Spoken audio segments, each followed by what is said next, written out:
Ooh, ooh, ooh, ooh. And we're live, ladies and gentlemen. Yeah. What is happening, everybody? Welcome, welcome, welcome, one and all, to Q4 Radio, where we are streaming to you live every Wednesday with our lovely show called Hawk Wins Radio Picture Show. For those of you who have never been a part of the show before, we want to say thank you for joining us and welcome.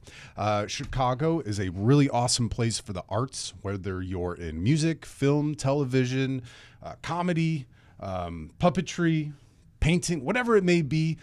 Hawkwinds is a sacred space for you guys, and it is a platform for artists from Chicago and Chicagoland area to come up, promote their art, talk about their art, how they got into the arts, and hopefully influence some young artists out there who are looking to do the same thing.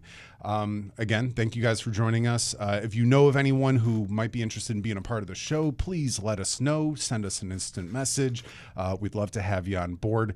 Also, if you like today's show, please hit like, hit subscribe, do all that good stuff. It doesn't cost you anything, and it means the world to us artists. And it's free. It's free. But for those of you guys who don't know us, my name is Jack Dwyer. And I'm Jay Smooth. Now, we have been doing this show for well over a year now, and I just want to say, Jay Smooth, it's been quite a ride, man. I'm very blessed to be your friend and to be your partner in this. We've really been making a lot of smiles. And same to you, bro. It's going to be, what, 2 years in, like, February or something like that?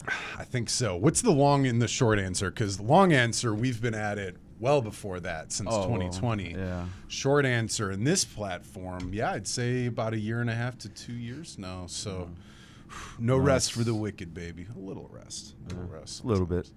But it's needed. Yeah, it's always needed. It's good to reset the batteries, right? But yeah, I just want to say thank you guys again for joining us. We're gonna have a lovely show for you guys today. Jay Smooth, how was your week before we get into it though? How have you been, dude, brother? it was good, man. Like I just finished telling you guys, Riot Fest just happened. I was working it the entire week. It was pretty cool, man. I got to feed some people. I got to go backstage and hang out with some artists. It was just generally cool. It's my second year doing this, and every year it's just fucking awesome, man. I got to see our girl Squeak Star Zula doing her thing. Painting. It was pretty cool. Natalia was there too. Yeah, man. Fucking dope. Now, you were telling us you asked to lick the John Stamos butter stuff. Were you successful in that attempt? I went there all 3 days. All 3 days, I asked the different security guard if I can lick the butter statue of John Stamos. He gave me a big eye roll every time. Apparently, I'm not the only one that asked. It was a frequent ask from a bunch of people, and they were just annoyed. I hear it's not made of real butter, though. It was not made of real butter. So I saw it when they were putting it together. It was like two half pieces they just fucking stuck on or whatever. Huh. It was not real butter. I should have asked him for the top half to take home. I want the bottom half. You want the bottom half.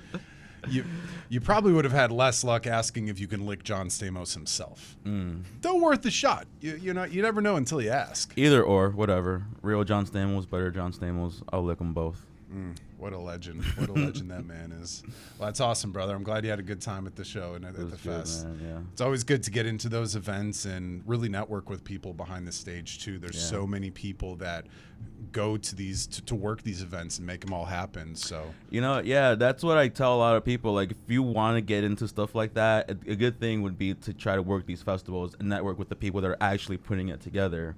Those are the people that are actually working. Totally, yeah. It's a good place to network. Yeah, it's a good way to get your foot in the door, man. What a place to do it. What a fun spot. That's awesome, brother. Glad you had a good time. What about you, bro? Man, I've just been busy. Odd jobs, I'm thinking about starting up my own company. I'm just sick of working for like scumbag bosses who are like perverted old men. So I'm like, I'm really trying to like dive into this whole like working for myself thing.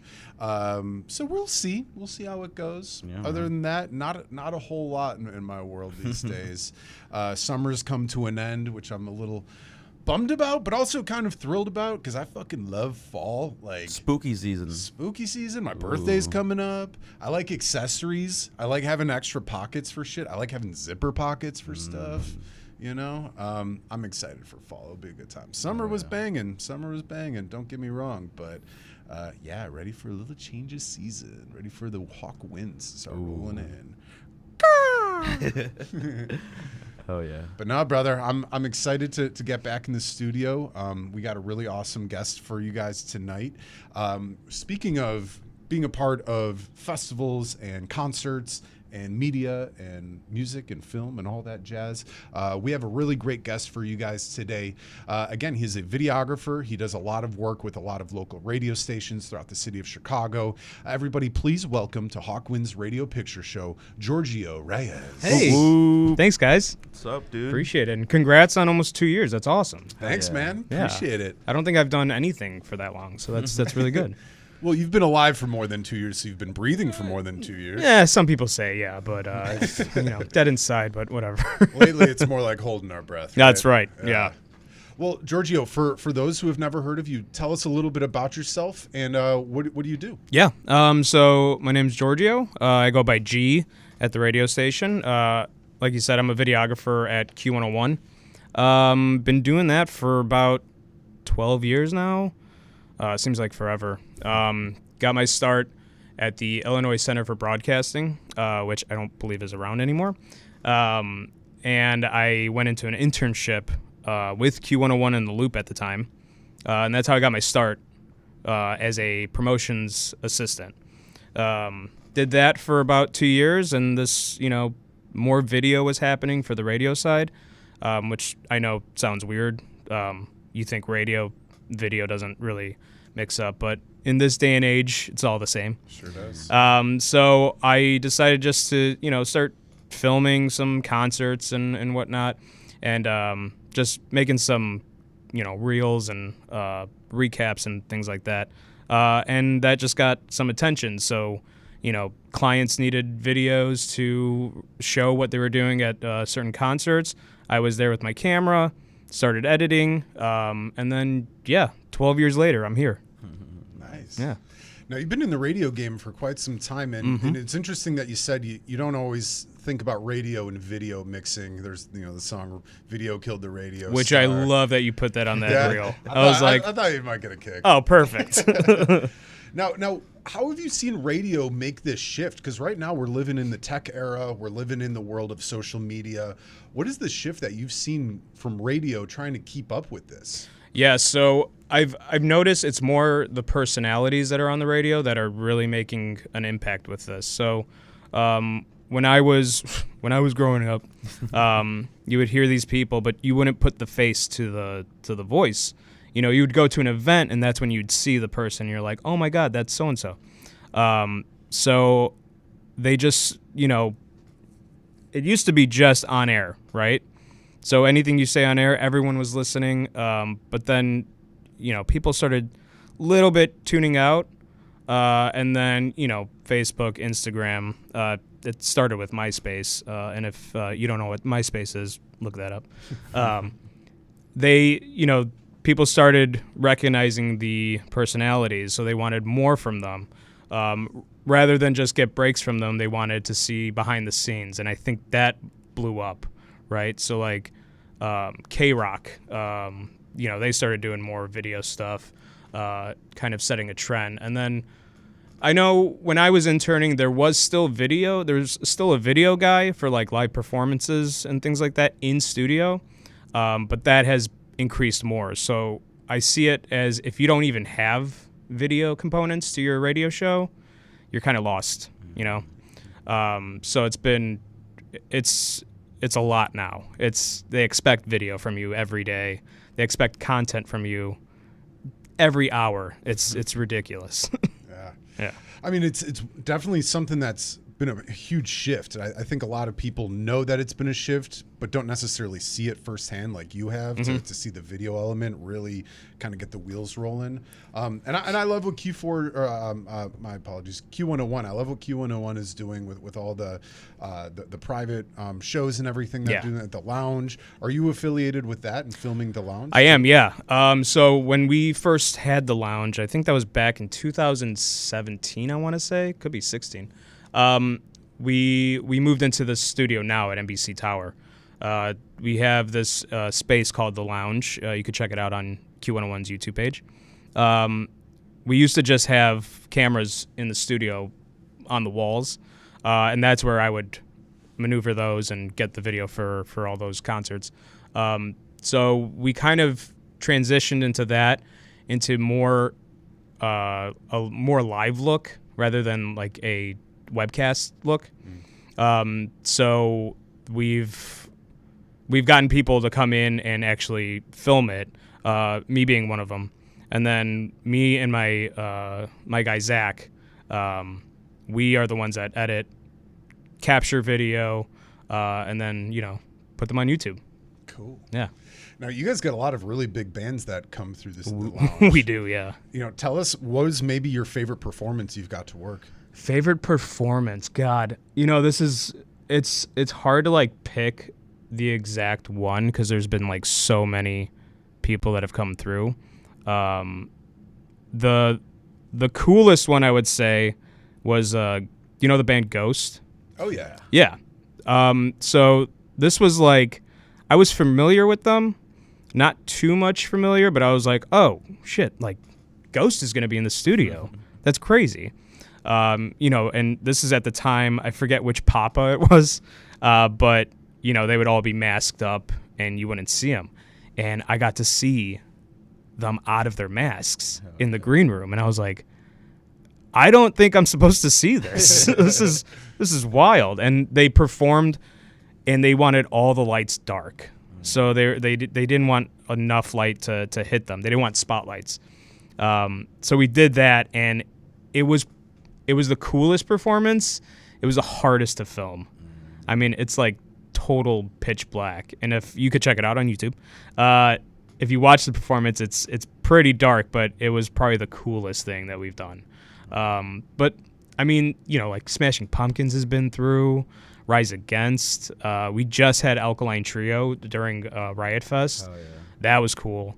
And the band that I was like waiting for this weekend, it was the Monday after Riot Fest, Green Day came in. Oh hell yeah.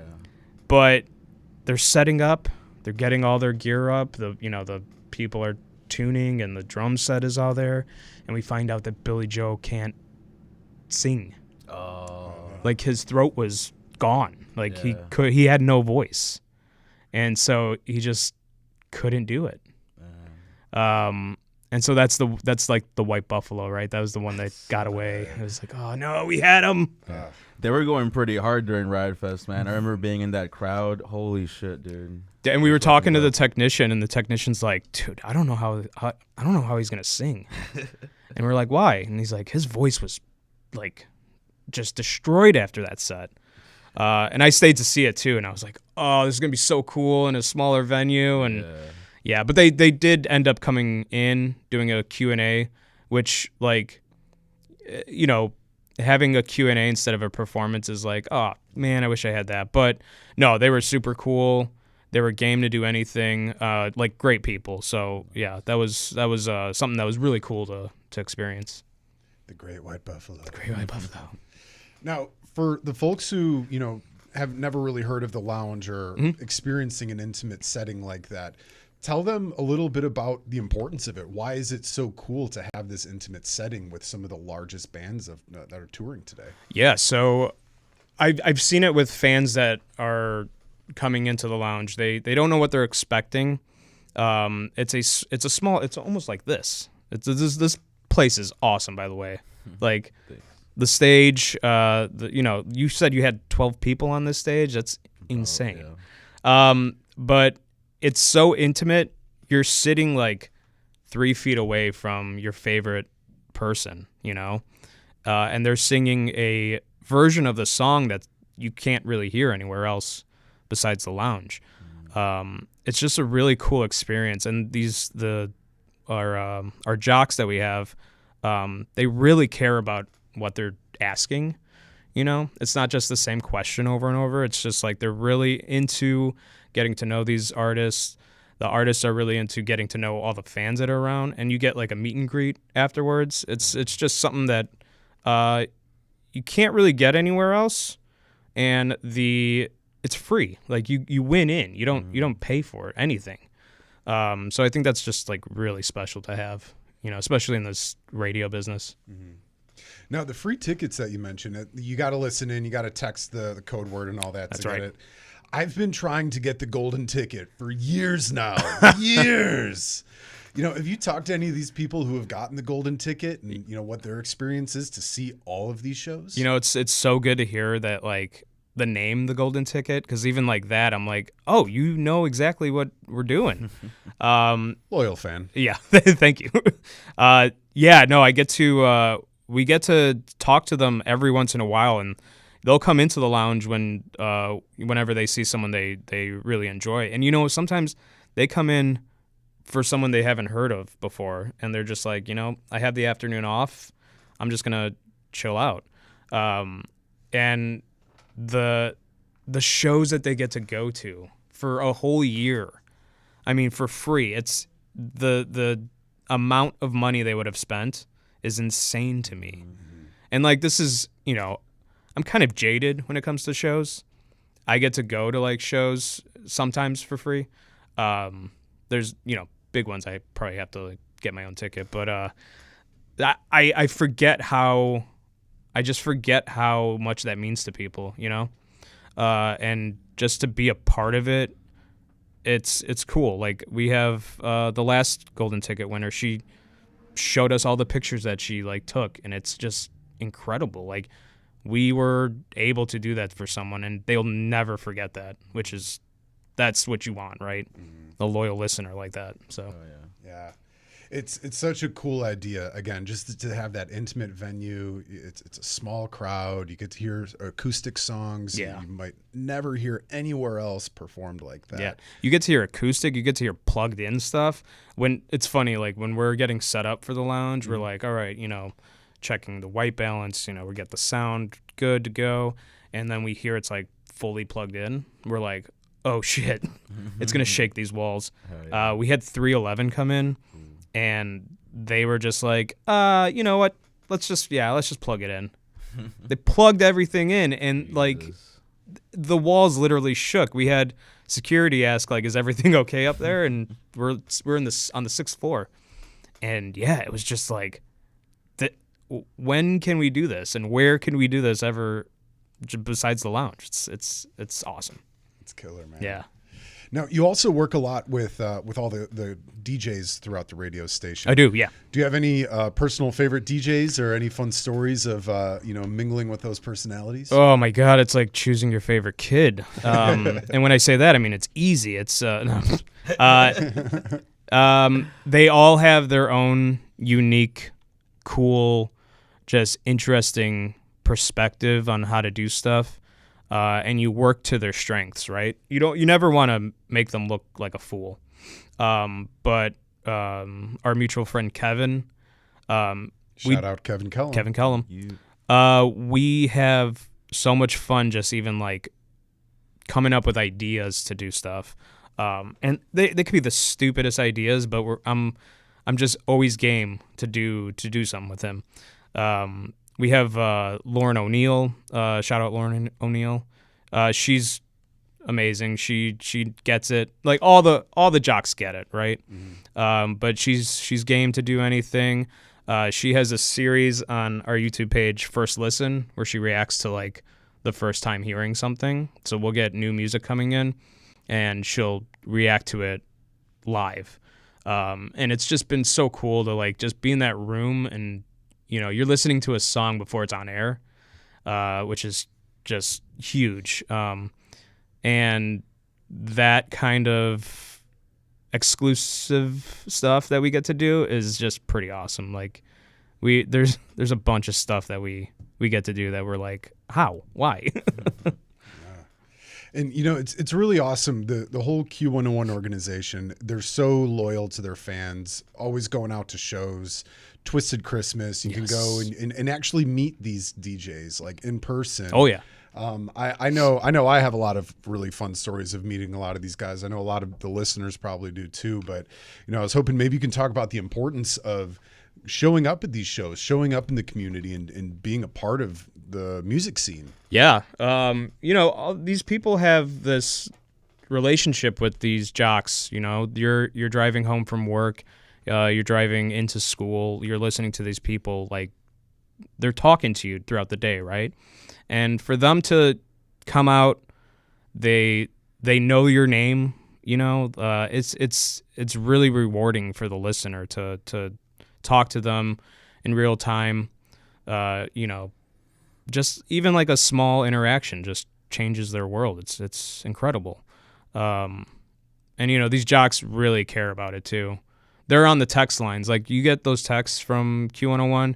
If you think you're just like mouthing at nothing at a robot, no, they're looking through them. They're actually like responding to you. So it's really cool that we get to do that.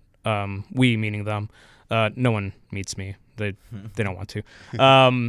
But yeah, I mean, the significance of a jock, it's really something that I don't even think of half the time.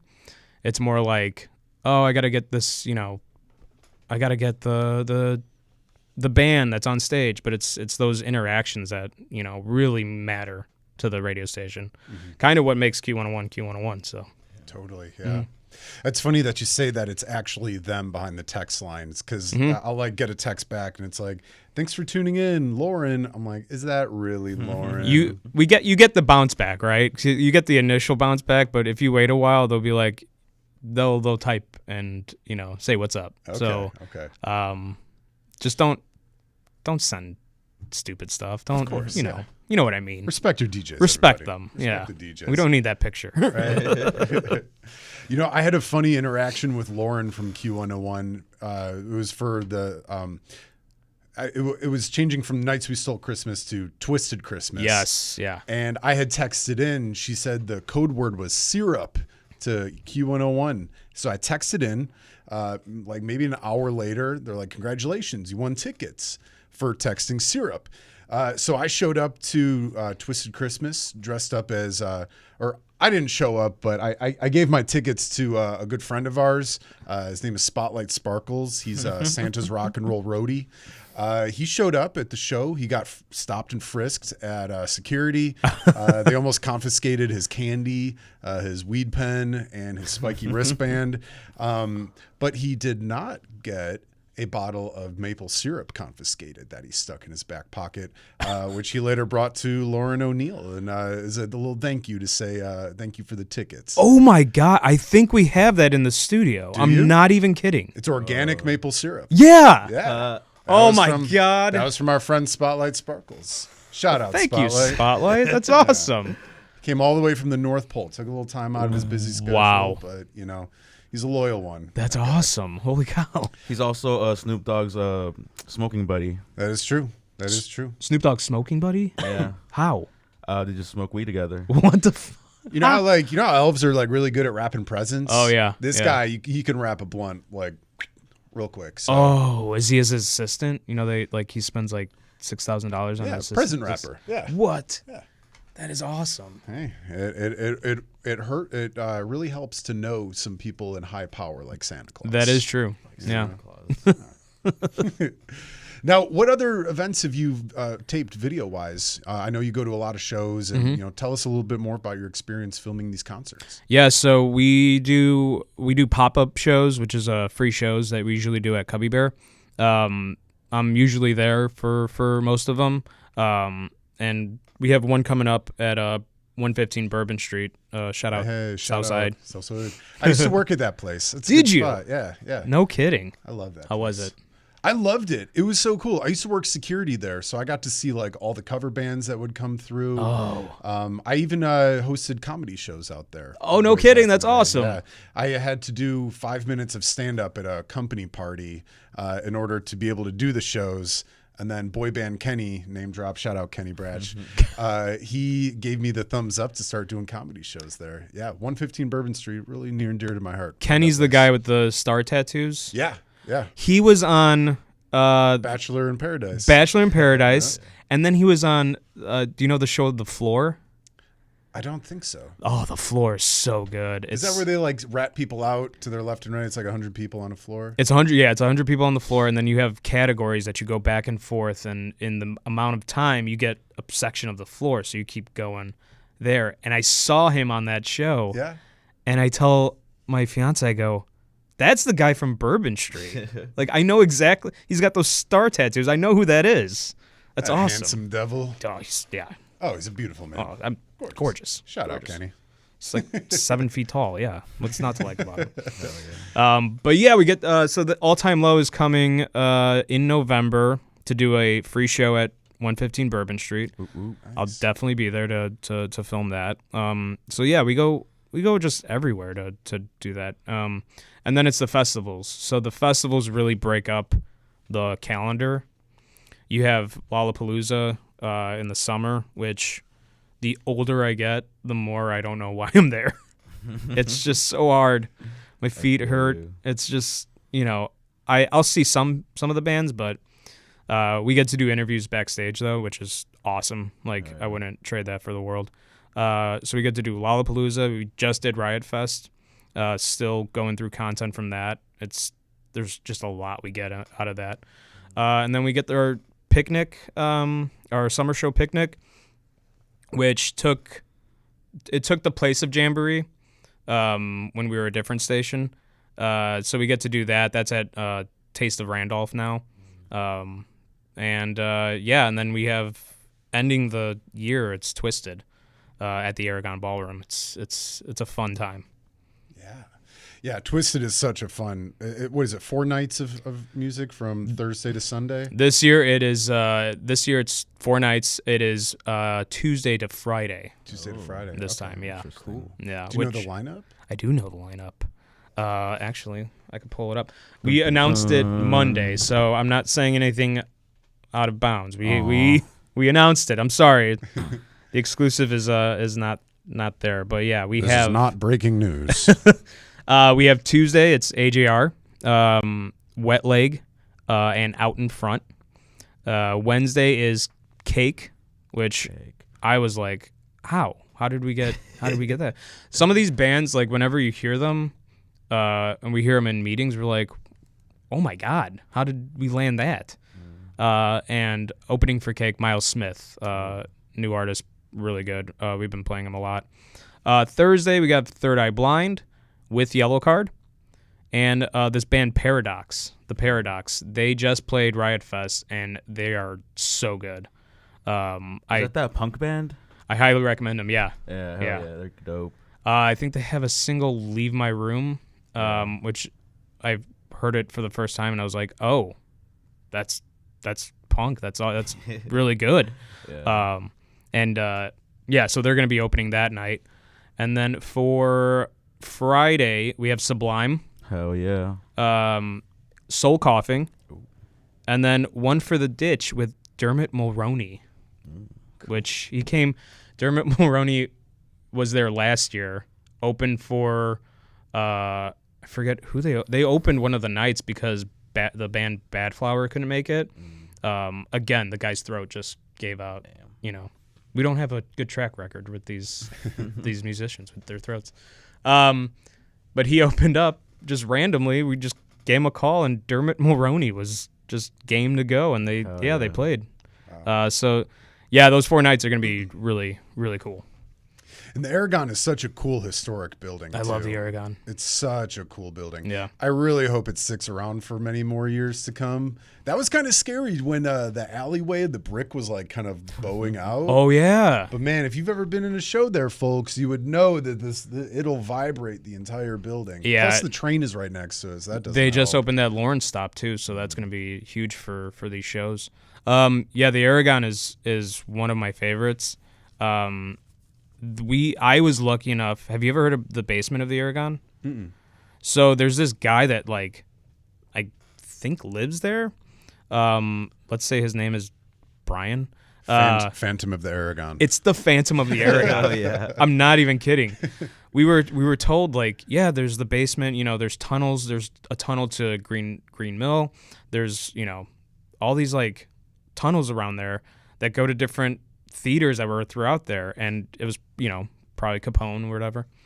But there's a guy that maintains the basement of the Aragon, and he just made it his own spot.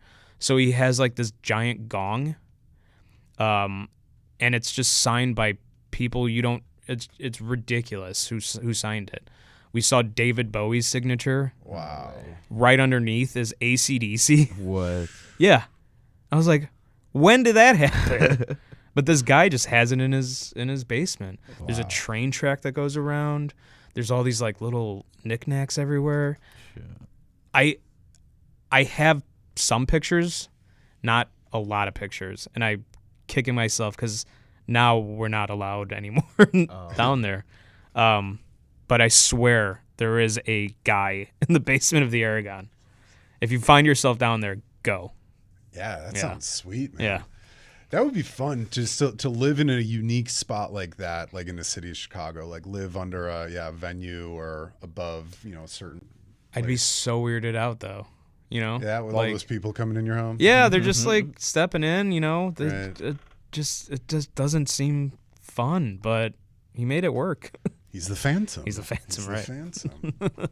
Oh, man, that's really cool. Yeah, that whole area is really unique. I'd love to see what it looks like underground because, we've talked about on the show before, those tunnels that lead to and from the Green Mill, which was ran by Al Capone back in the day. A lot of it extends out to that Boniface Cemetery. Yeah.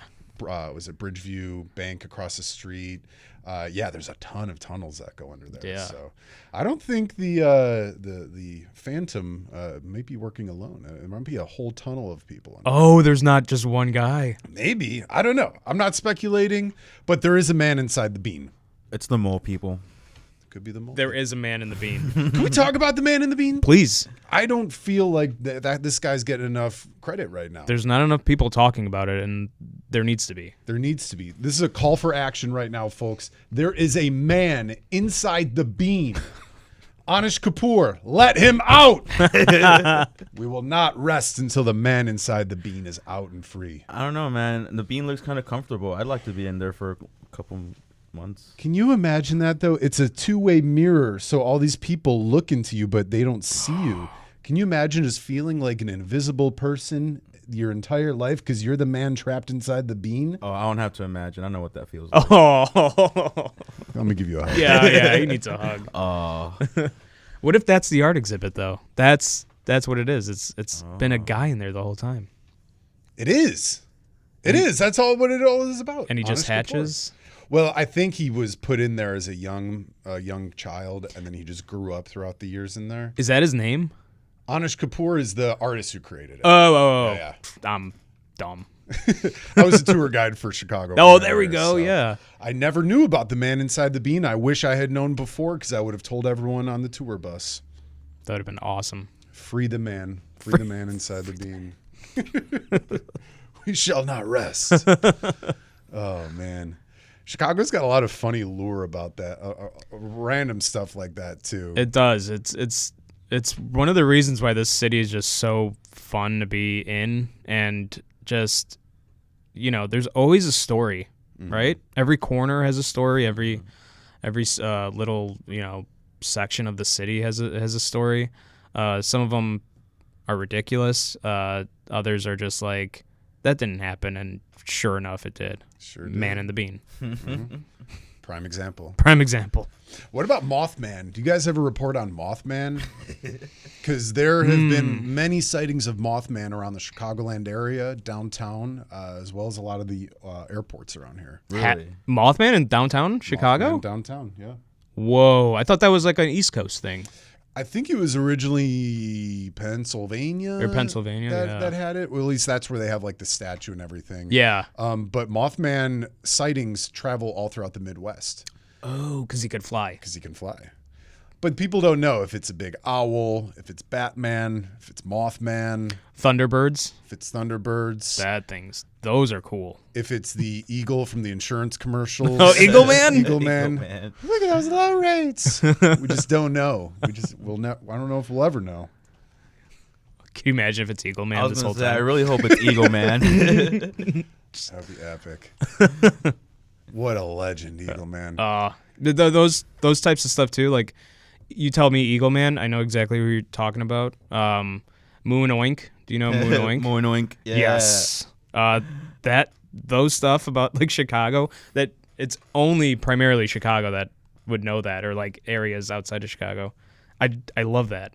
I just anytime someone says something, I'm like, I know exactly what you're talking about. Or like the Empire Carpet. for Empire sure. Carpet. Yeah. like the Glenn Lerner lawyers or whatever. Glenn Lawyer is the lawyer for you. Call Call 822-2222. Or the it's my money and I need it now. I need a structured settlement. Oh man. Or when they did like the whole like opera thing for the fucking that same commercial. Oh, yeah. And they were like in a bus or something. Right. Got a structured settlement, but I need cash now. Call J.G. Wentworth. Since 7 days now. Uh, Those are the commercials we used to watch when we were just sick at home from Right. school. Just those things get stuck in my head. on channel 26. Yeah, WCIU. Yeah. Oh, love it. I would really love to be in the mind of somebody not from Chicago or like not from the Midwest, and then just come here, see like a montage of all the commercials we've had throughout the Yeah. years, and for them to just be like, "What? That is so weird." You guys, because you're right. It's there. We have a lot more jingles than I think the average, bandwidth of other cities. That is you know? true, yeah. Do you guys remember the Geico caveman or whatever? Oh, I think it was absolutely. before the Gecko. Yeah. Like a fucking They had a caveman. series they had like a television series about the cavemen. No way. Yeah, Yeah. on ABC. It No way. lasted That's for like dope. 4 episodes. But didn't people think it was like too PC, and they were like, "My ancestors are Neanderthals. This is offensive." Yeah, that's when woke really started. Oh, Right. man. It was the cavemen. It was that's what started it all. God damn it, caveman. Damn cave. It wasn't Harambe. That's really where it was. Shout out Harambe. God. What an amazing gorilla that was. Anywho. Now let's get back to your video experience. When did you really first realize that this is what you wanted to get into? Did you get into it when you were young? Was there somebody who kind of guided you into the business itself? And maybe was there one moment that it just hit you like a ton of bricks that this is what you want to do with your life? Yeah, I think I mean, just being in front of the TV at a young age, like all the TV shows I watched, the movies and all that, kind of prepared me for like what I'm doing now.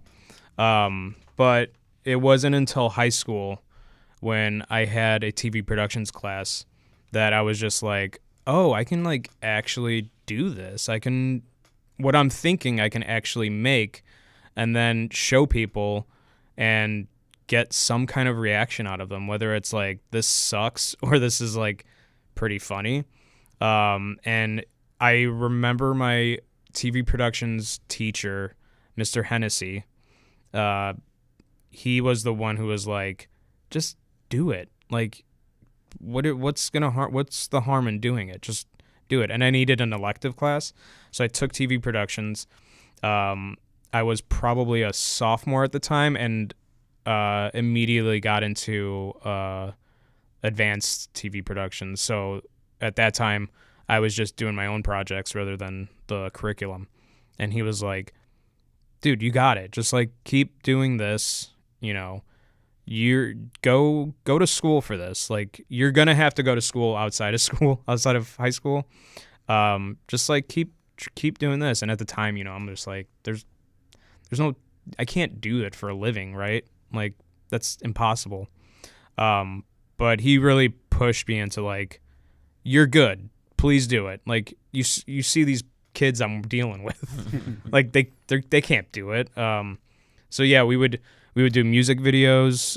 We would do. I remember, this is probably bad now, but I did like a kung fu movie, and I was like, I really need to make this like look like an old kung fu movie. So I had my actors, the students, I had them like start talking, and I would dub it on the other side of the camera. And I remember doing that, and with the worst accent. I mean, like I'm glad you can't find it anymore because it was done on tape. But that I remember playing that for them for my final project, and like everyone just started laughing. And I was like, good, that's exactly what I wanted, and that led into going that route into doing video. So I mean, from high school to some college, I went to community college just to get something going, not really focusing on video, just, they say just do your associates. Once you get that, you can start going into other stuff. Oh, look, that's Kevin. That's Kevin Kellum. Hey, Kev. Hi, Kev. Sorry, bud. In the middle of a story. So yeah, I went from there. I went to a Comic-Con, Wizard World in Chicago. I don't know if they still do it. It's C2E2, that type of stuff. But I remember seeing, this was like during those college years where I was just like, I don't want to be in college. This is enough, right? And I saw a booth that was the Illinois Center for Broadcasting.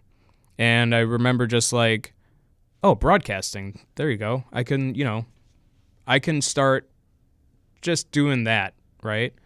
And I was like, what's the harm in it? I remember just filling out my name, getting a response back, getting a call saying, hey, just visit the campus. We'll get you started.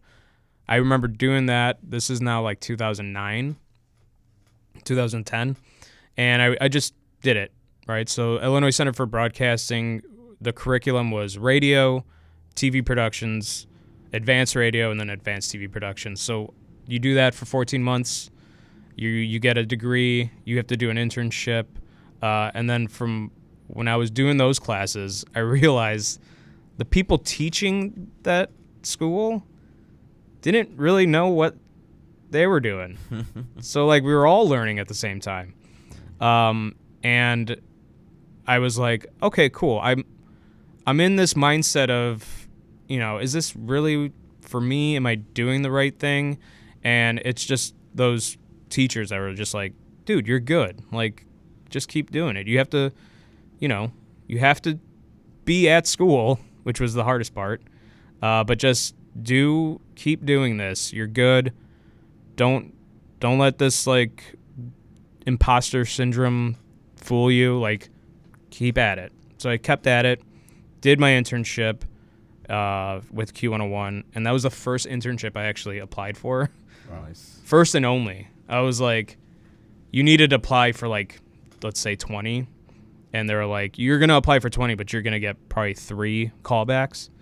And I just remembered, I was like, I could probably reach out to them, and so I did. I reached out to Q101, and they got me an internship as a promotions assistant. So, from there, that's when I kind of went into it.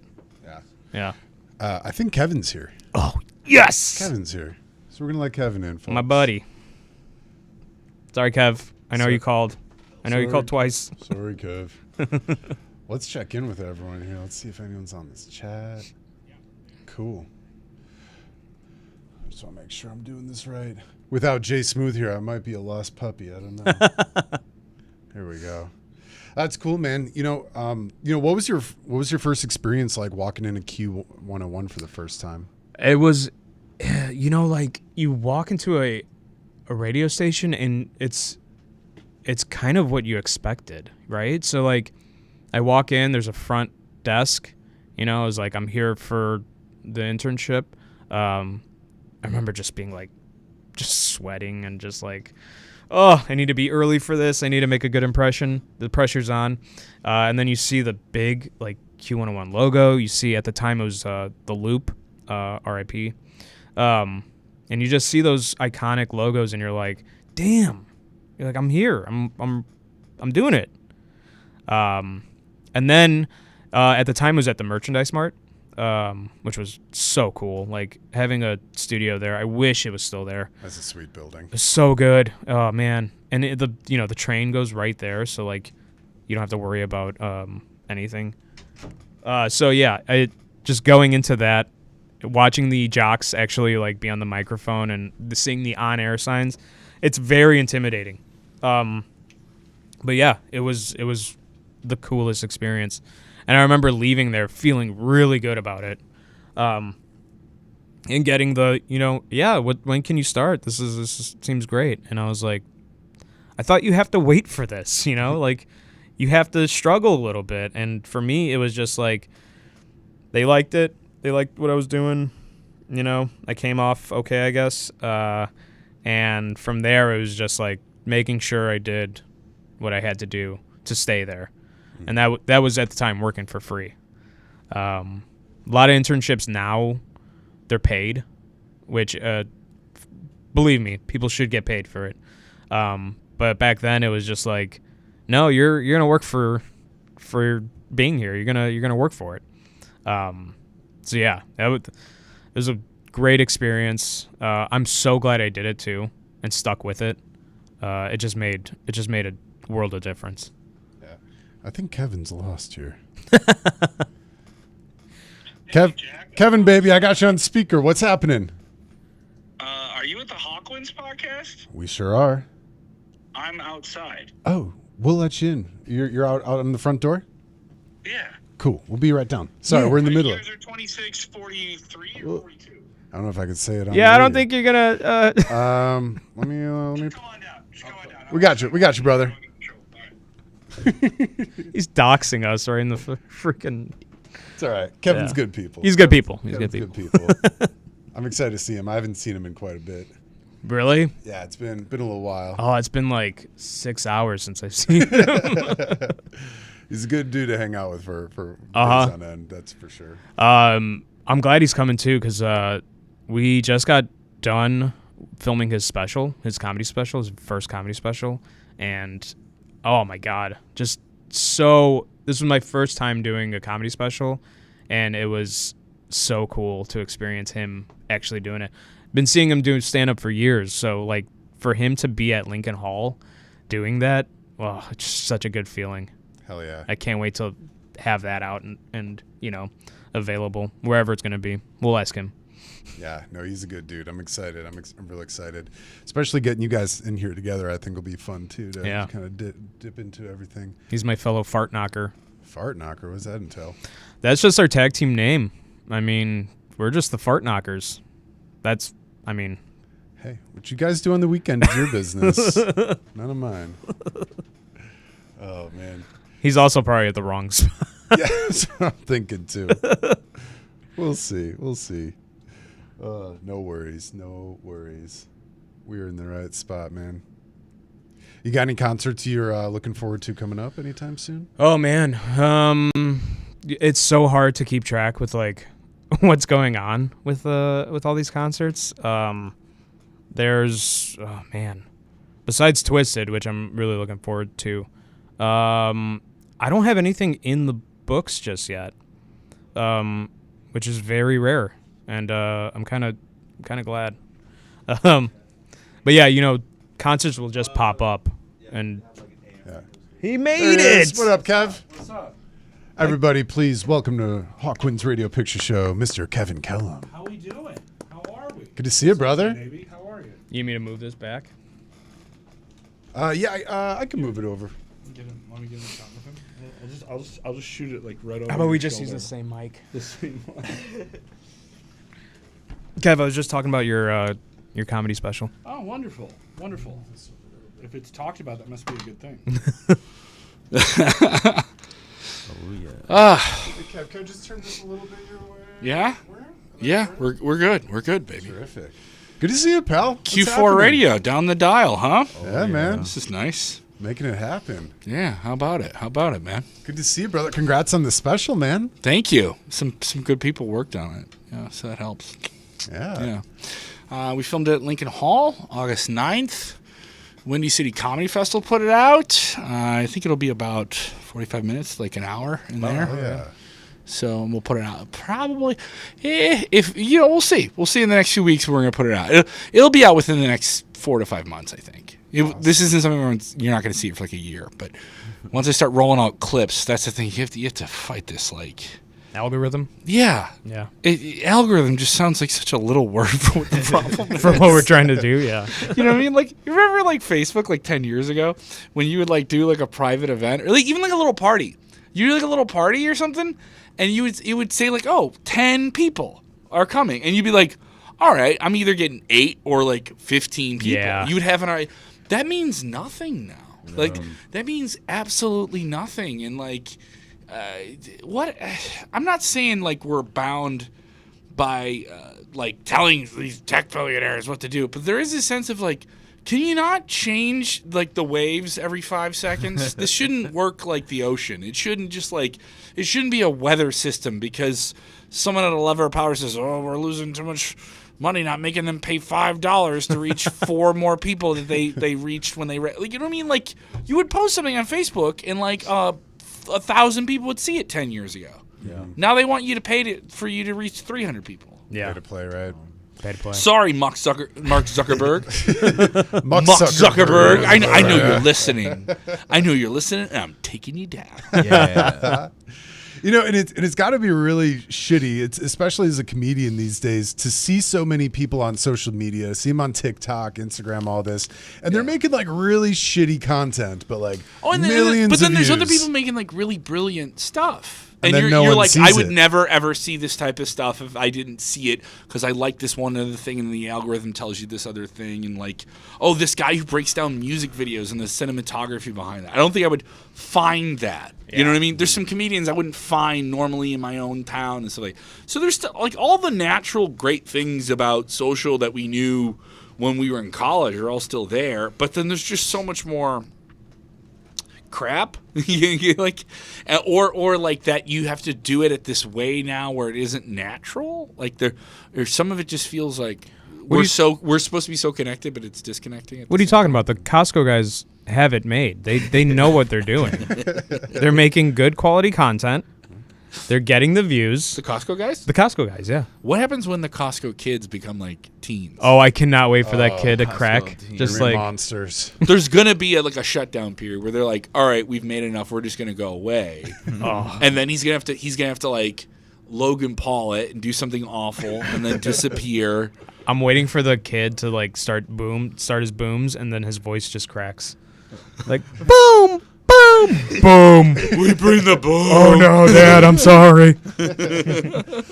This just in: the Rizzlers arrested on DUI, drug possession.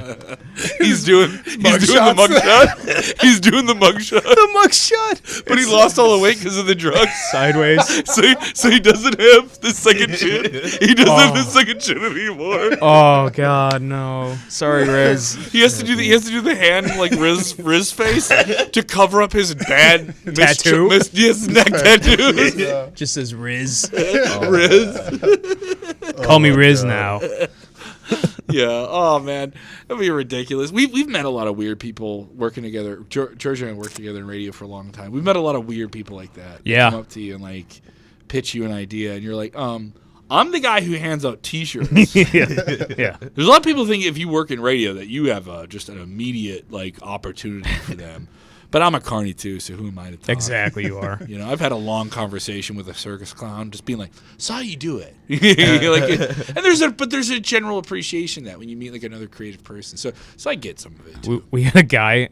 We have a guy that I just, if I say his name, you'll probably know him. Okay. That he came up to me during a some concert, and he's like, "Hey, I'm so and so," and I was like, "Oh."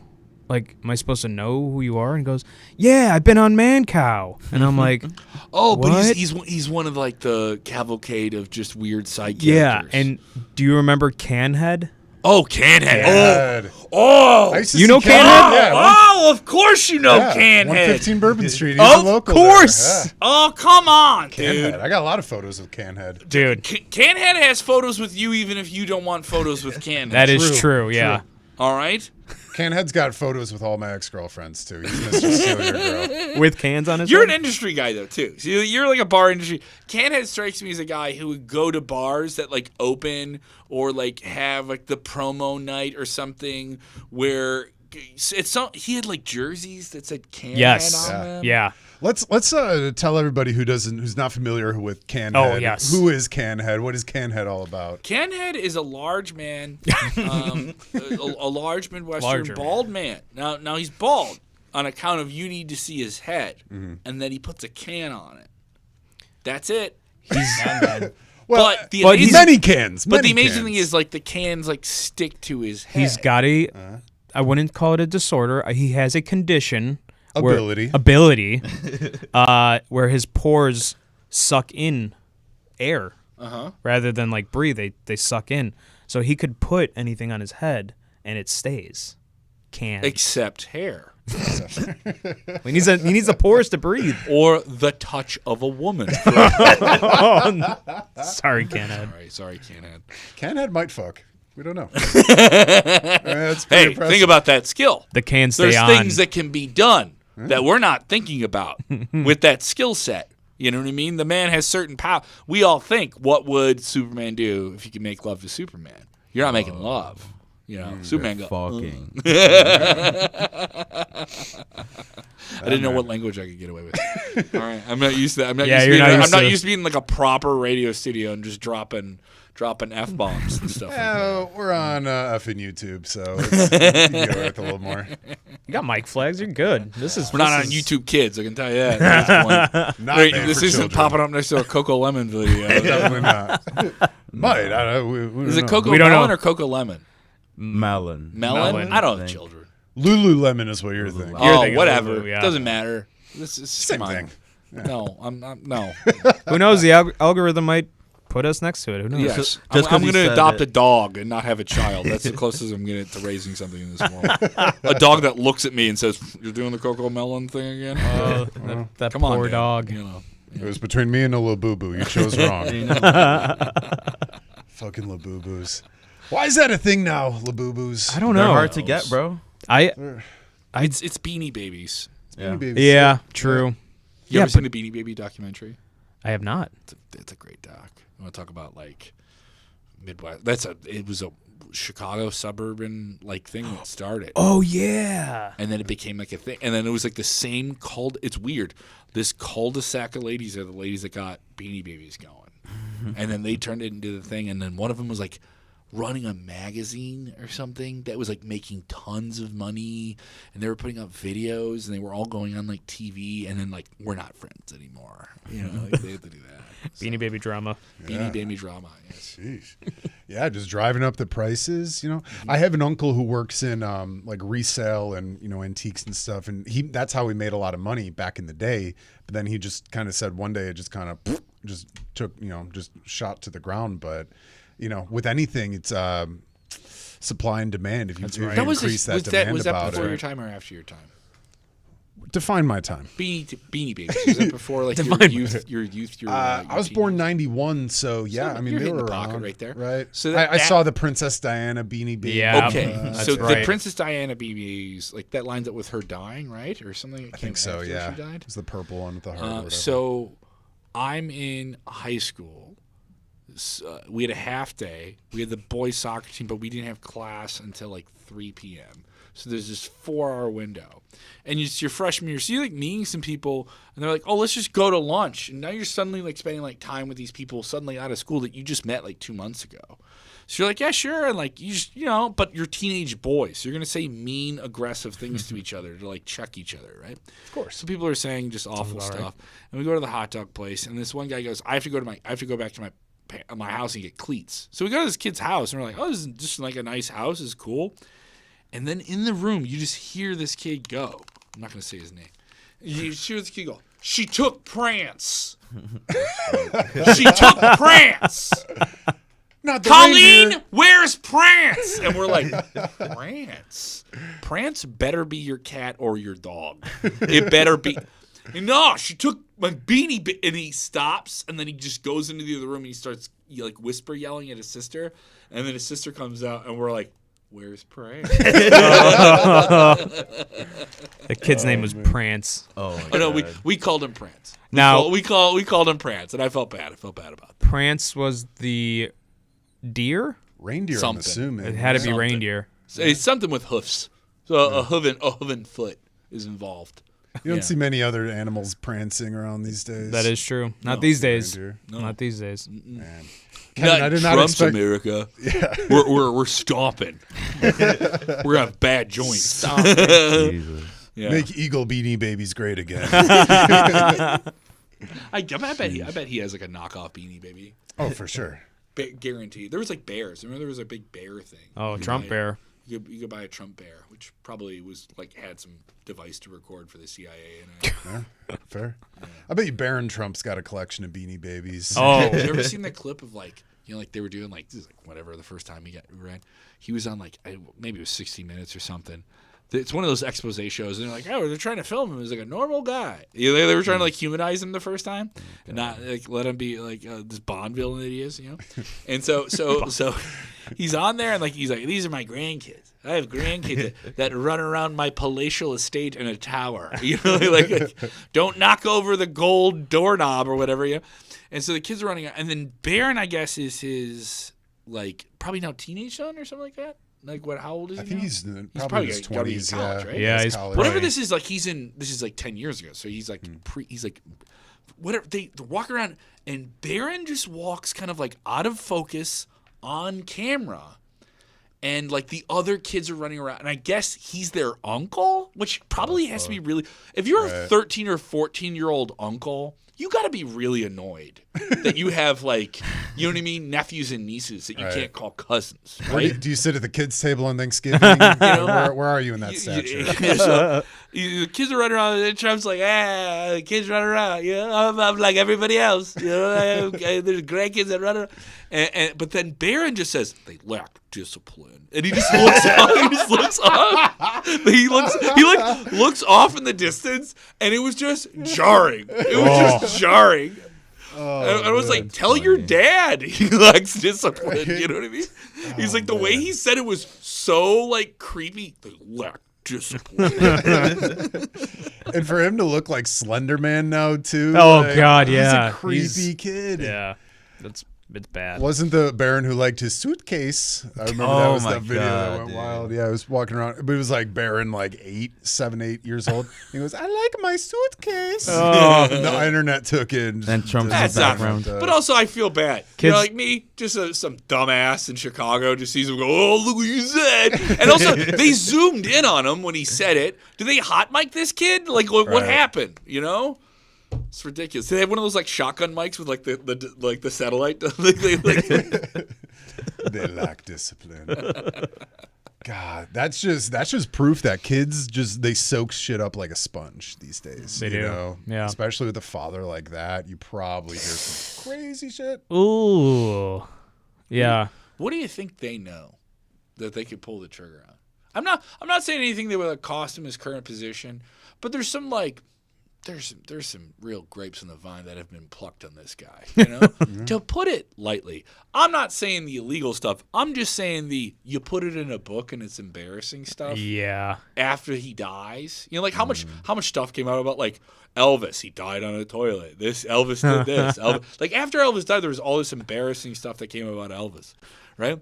But when Trump dies, there's going to be so much stuff that people just say, well, now I can say it. Right. Now I can just put it out. I'm not going to get wiped out for saying this. Sheesh. I don't. There's got to be. You know what I mean? There's got to be so much money that's been thrown out just to shush people up. I'm sure once that is lifted, that like you said, a lot more is going to come out. Even with other guys too. We're kind of starting to see it with Ozzy Osbourne. You're seeing it more with Hulk Hogan. Oh yeah. More and more just stories. With Ozzy, you're seeing more endearing things. Everything bad about Ozzy was kind of already out there. You know what I mean? Right. He didn't try to hide it. Yeah, he showed everyone what he did. I was a maniac on drugs, Yeah. on and off for most of my adult life. And when I wasn't, I tried really hard to not. I be snorted ants. I snorted ants. I think he said one time, I was out of my mind. I definitely put hands on my wife, and she said it, and they've been through it, and cheating and all these different things. But they stay together, and then he dies the way he dies, with this huge concert 2 weeks before he died. Hell of a what way a way to to go go out. I'm sorry, I have a sweet spot for Ozzy. Yeah. What a way to go Totally. out. Did you flick off the camera? No. Oh, I thought you were giving it horns. I just saw one finger. Oh, no. From my old man point of view. See, you did it like this. True. And from this point of view, I just saw one finger. No, dude. I was like, okay. Respect the Oz. Respect. Horns for the camera. Hook for you. the horns, So good times. Are we coming up on time here? Oh, yeah. Turn your mic a little bit. Okay, Don't just cover so your I'm on face. camera. There we go. That helps. Yeah, there you go. Sweet. Cool. You know what I thought was interesting too is it was that week Ozzy and Hulk Hogan died, and seeing just two completely different reactions from Yes. people Yeah. was mind-boggling to me. Yeah. Like, granted, Hulk probably said some things he shouldn't have said. He was caught on a hot Did mic. some things you shouldn't have done. Did some things too. But then, like, you have somebody like Ozzy who's very, like, promotes hell and talks about the devil He and stuff. doesn't promote. pray. He doesn't. You're right. You're right. He addresses that it exists. Correct. All right. Yeah. You're absolutely correct. Yes. Yeah. But then you see so many people like sending love and prayers after that. Yeah, right. And then like Hulk, everyone's like, "Fuck this guy." Yeah, the true you know? American. You're like, Right? oh, screw this, A dude. man He's- with a complicated legacy. They always do that. Yeah, Brian and Kenzie, the morning show on Q101, they would talk about that, like they leave behind a complicated legacy or something like that. Yeah, but no, but Hulk's Hulk, dude. I mean, me and Kevin are longtime wrestling fans too. Huge. huge. And when that news came out, I could tell you if it was 10 years ago, maybe 15 years ago, we would have been sobbing. Yes, Right. And the weird thing is, I was just like, oh, bummer. Yeah. I was like, did you hear about this? It was a bummer because you're like, oh, I didn't get it back. You know, mind you, he wasn't going to get back in the ring. It wasn't about that. It was just like, I hope at some point you could turn around. People think you do the same. Last appearance. Everyone likes a comeback story. Yeah. Yeah, Well, the last appearance. What happened the last appearance? Booed out of the building. Dude, yeah, at WrestleMania, yeah. It was awesome. It was the first Raw on Netflix when they just moved to Netflix. And you know what? Put Hogan on there. It makes sense. Yeah. You know? He wasn't doing anything to get back. Like, he wasn't doing anything to say he was wrong. So, like, it's kind of, all right, good riddance. Yeah. He did the expose things. He apologized to people privately, but there's just so many people who grew up with him that loved him. I remember when that all came out, and he said the thing on the tape. And first up, you said it. You didn't know you were being recorded, so that's the even more damning part. And you said it in this like really weird, intimate moment, which makes it even more jarring. You know, it isn't just like none of that's like someone cut me off in traffic and I just said something very bad. I'm sorry, but some of that you could let go. You know, Right. He said it in this moment after like hooking up with his friend's wife. And I'm just like, man, you got post-nut clarity and you say that? That's not. Yeah, that's right. Post-nut clarity racism? That's a different. Ooh, Yeah. ooh. That's someone's That's bad. unforgivable. Yeah, that's a lot more than calling the cops on the neighbors for no good reason. You know what I mean? Like, Right. Complicated legacy. you know, but he did slam Andre the Giant, and that was the significant thing. Yeah. Hey, giants can be slain and hell is real, right? There you go. That's right. Teaching us. Yeah. No middle fingers. No just middle rock fingers fists, this yeah. Oh, we're not flipping. Never mind. No middle fingers. This is YouTube. Oh. It's YouTube, damn it. We're trying to get sponsored by Coco Melon. Coco Melon and You Sally's should wigs. do the knockoff Coco Lemon like I did. Coco You Lemon. gotta do that. You got to do the knockoff, dude. Everyone's going for Coke. You got to go for RC. It's the attainable one. Coco Lemon. It sounds like an off-brand drug that you get on the streets. It's like Hims for like a street prescription. You want some of that Coco Melon? I'm doing that Comel, though. You doing Comel? You doing? They always just shorten it down. Comey. Comey now. You guys got any wrestling gigs on the horizon that you're working on? I mean, you can see me on Sportskeeda Wrestling. I'm doing a ton of stuff for them. If we're on YouTube, you guys should go do that. Sportskeeda Wrestling, you search it, it'll be the SK logo. My voice is all over their videos. I've been doing that with them for 5 years now. And we just put out a bunch of John Cena stuff. John Cena's going to retire in December. We have hours and hours of stuff. If you just want like deep dive wrestling videos that kind of break something down, kind of like sports talk about pro wrestling, and you're even a casual fan. I know some people think, oh, it's just like a hardcore world.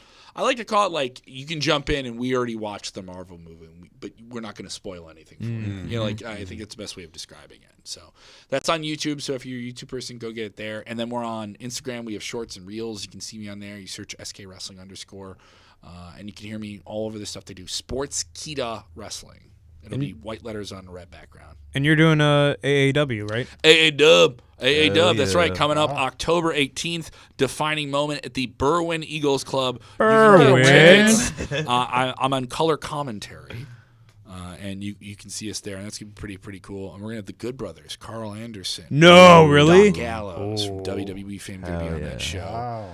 And that's pretty sweet. And we have a new champion, Trevor Lee, who's wrestled for WWE as well. It's gonna be on that show. The tickets at aawpro.com. If you do Hawkwinds and you're a listener to Hawkwinds and you come up and you tell me, hey, I heard about them. Come by. Let's have a beer. I saw Matt Nix, our buddy Matt Nix on the show. Yeah, he hit me with a bell and then pinned me. He pinned you 1, 2, 3. Yeah, it was quite the experience. He hit you with a bell? He hit me with a bell. Not even this the bell. this bell. Yeah, well, he had me in a headlock, and then he just hit me with the bell repeatedly.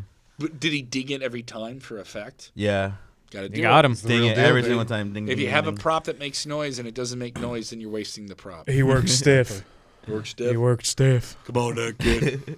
Get in there. Come on. Give another man your body. Give him trust. I got punched in the face by Steven Flo. You guys know that guy? Yes, Steven Flo.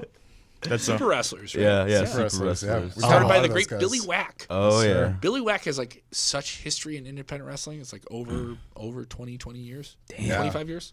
Going back Yeah. to like I think the late 90s. We were really surprised when we interviewed him just how long he's been in it. Yeah. he was talking Really? about his upbringing with CM Punk, CM Venom. I knew He's Billy done a lot. 20 years ago. Yeah. When I started doing like wrestling podcasting stuff and being around AAW and stuff like that, he was involved. And I would tell you, oh, these are the people you should talk to. And do you not want to wrestle? I was like, I want to wrestle. I want to broadcast or do other things. He's like, all right, here are the people to talk to. So That's he's a cool. sweet guy. Yeah. He's incredible. He's Very he's big in got- comic books too. I think Yeah. he's involved in a comic book shop and stuff like that too. He's always been a guy who's like, oh, is this book any good? And he would tell me that and reach out to him from time to time. Yeah, he's accumulated a hell of a team around him too. To Yeah. have his wife do all the costumes and everything. And also like this is me working for a wrestling promotion in town. Super Wrestlers is a completely different show. Oh, totally. That's the great thing when you live in a city as big as Chicago and people ask me like, why do you stay in Chicago and they don't live here? I was like, because there's so much cool shit here all the time. All the time. It's happening. Like I don't have to like. People ask me like, "Oh, how come you're so behind on these TV shows?" Because I go out. Yeah. You know, like I like going to. I do stand up, so I'll go to like open mics and stuff like that. And there's we get afforded to go to concerts. It's just something we get fun to do, and it's like fun. And my jobs are fun, so I'm out doing fun things. I'm like, I'm not doing that. Sorry, I'm not doing that in like a smaller town, and there's no shit on a smaller town. Peoria is probably fun, a couple of days a week, but I don't know if it's like that on a Monday or a Tuesday or a Thursday. Maybe a Friday once or twice a month. They get crazy. A lot of garage living. You know what I mean? Yeah. No crack at that. A lot of pontoon people. Which is fine. Which is great. Which is great. I'll rip a bush light on a pontoon from time to time. I'm not claiming I'm bigger than anybody. What are you gonna do? Yeah. And that's what's so cool about the city of Chicago. Like you said, if you're bored, you're not looking hard enough. There's so many true. cool things No, to and do. I think I've met so many. Have you met people that like aren't even like, I'm not even in a band or I'm not even in this, but I'm coming to Chicago. I need to get out. Like the place I live isn't interesting. Or, I'm a creative person. Like I went to Columbia College, so I could tell. One of the other people in this room knows someone that went to Columbia College. Like, Right. I almost went to Columbia. boom. See? Me too. Here's the thing. Like, I could have, yes. Yeah. Like if you didn't go, you gave it a look. Yeah, You know what yeah. I mean? And like, it's You this took the big tour. arts and Yeah. media school, and it's a big art and media town. I mean, like, if there's sound stages in Chicago where network TV shows get filmed. Some movies get filmed here. I'm not saying it's bigger than New York or LA, but it's like, But it's better. yeah, but I mean, There if you you're, go. I'm not talking shit. If you're in a Peoria, you can do some stand up, but where can you get up 4 or 5 nights a week and get reps and just saying open mics where you can just be around other comics, But it is weird when I go into a bar and if there's 20 people, I know 17 of them, and I only see them in these circumstances. I understand where I've been coming to the party for a long time. But that's like doing an album and stuff like that. Like I don't know if I could do that. Maybe even in the neighborhood where I grew up. I love being from the South Side. I was like, oh no, you got to go down. That's where it is. You know? Like you got to live that stuff. I love to live on the South Side, but I mean to like live. I'd like to rest my head there, but you got to go be at the Metro. You got to go be at these things. You got to like experience these things live more. That's true. Right. Especially post-pandemic, we're trying to make pandemic a thing now. We're not. That's making that thing. we're trying to Makes it sound cuter. I like that. Cuter, yeah. the pandemic dicky doo. Like that made my anxiety go through the roof. So Well, then I yeah. like cherish. There's so many little things, like especially last 4 or 5 years, I really cherish a lot more in a different way. That was big in the concert scene. I mean, for a year without concerts was kind of Oh shit! How did we do that? Messed up our lives. Yeah, Messed up our lives big time. What'd you guys do in that time? we had doing content. We had to just like do it from home and figure out what people want to see, how to distract people, and how to get people out of their own heads. How to repurpose things we already have. Yeah, a lot of it was repurposing, which is going through your full library, and I'm talking like terabytes of video and trying to piece together something to make people watch for an hour so they can just like break up their day. That was something that I took from that. It's important to have content. It's important for people to escape. You need that because the pandemic would have sucked if we didn't have these TV shows, these concerts to watch, these at-home performances, things like that. Mm-hmm. That changed a lot, yeah. I mean, especially comedy. How hard was comedy during this time? Podcasts, promo code Unity. But I mean, like... No, but yes, comedy was weird. Zoom shows are rough. Yeah, shows in the park seemed kind of... I did them. Yeah. I did one in Humboldt Park for 200 people. Wow. And people wearing masks and they wiped down the mic. And I remember I did the Milwaukee, because the regulations were different. And like when Vax came at the end of 2020. Yeah. So we did a festival, and I was out of my mind. We did a festival in October of the Milwaukee Comedy Festival I did in 2020. And normally that festival would have like 150 comics on it, like 6-7 different venues. This was 3 different venues, 25 comics, rotating lineups, 4 days. And they hadn't had any shows, and it was a new club that had just opened up right before the pandemic. Oh. So you had limitations on how many people you could be there. You could sell X amount of tickets. And we went through it, and they asked you to do, like, I think there was testing then or something like that. Like, they asked you, like, we had our temperature taking, and maybe by the second date, people felt comfortable, like, all right, I'm going to take my mask off. But they had this big open, it was a brewery. It was a former brewery that wasn't brewing beer anymore. So they had enough space where you could go, and they tell you, like, where you could sit, and if you want to interact with other people, you can. But, like, everyone knows what it is. And then you go up and you do the show, and I went out with my girlfriend at the time, and we had a great time, and we stayed at the Hyatt Regency. And she told them that I was a headliner for the festival, and I was not. And that was some significant deal. And I was like, she loves a deal. And they gave us the Hyatt Regency, which would now be like $400 or $500 a night. They gave us the place for like the entire 4 days for $300. What? Like, there's nobody there. Yeah. So like we were just like getting away with it, and we're doing these shows, and the shows were fine, but you could tell like there was a gasket that people were blowing. But you also didn't have these full rooms, but you just loved it. It was great. And so these were the first shows I'd done for like a club environment. I'd done that like that Humboldt Park show, and that was awesome. But now you were hearing it closed, you could really feel the laugh, and I was just like itching for things to really be open again, because you got like a sniff. Oh, you got that taste. So we're like leaving the fest, and I'm like, I'm putting the mask on and saying thankful, and the one person gets up and they take the mask off, and this is just for the comics. They're like, there's 25 of you. Next year we'll have more comics. All of you are invited to do the festival next year. Nice. So like they kind of knew like you're not getting the full experience. You're doing like I think I did a show once a day. And normally in a festival like that, you do a lot more. But I mean, or you do less, but you do it for much bigger crowds. And the next year I did like I think 3 shows, but every show had like 100 people at it, and it was like things had just opened up, or at least were like kind of on and off at that point. But it was awesome. It was awesome. Yeah. People at Laughing Tap, Milwaukee comedy people, they're good people. Right. And I think there was such a sigh of relief too, just going to a comedy show post pandemic. Just seeing it was funny because you'd hear the laughs, but it almost catching on. Starting here, baby. Starting with Kevin. But it was almost like a sigh of relief when you'd hear these people laugh, because you guys been in comedy clubs long enough where like you know different types of laugh. Yeah. But you'd never really felt that like laughter after laughter after laughter. That was all, like I said, just kind of that sigh of relief of like, fuck, we're back in it, baby. Time to be a part of this community. Yeah, but then the crowd work clips came, man. I don't mind crowd work stuff, but I mean now it's like it's everything. Do you think people were a little more crazy with crowd work and like talking shit? It depends on the show you go to and the place you play.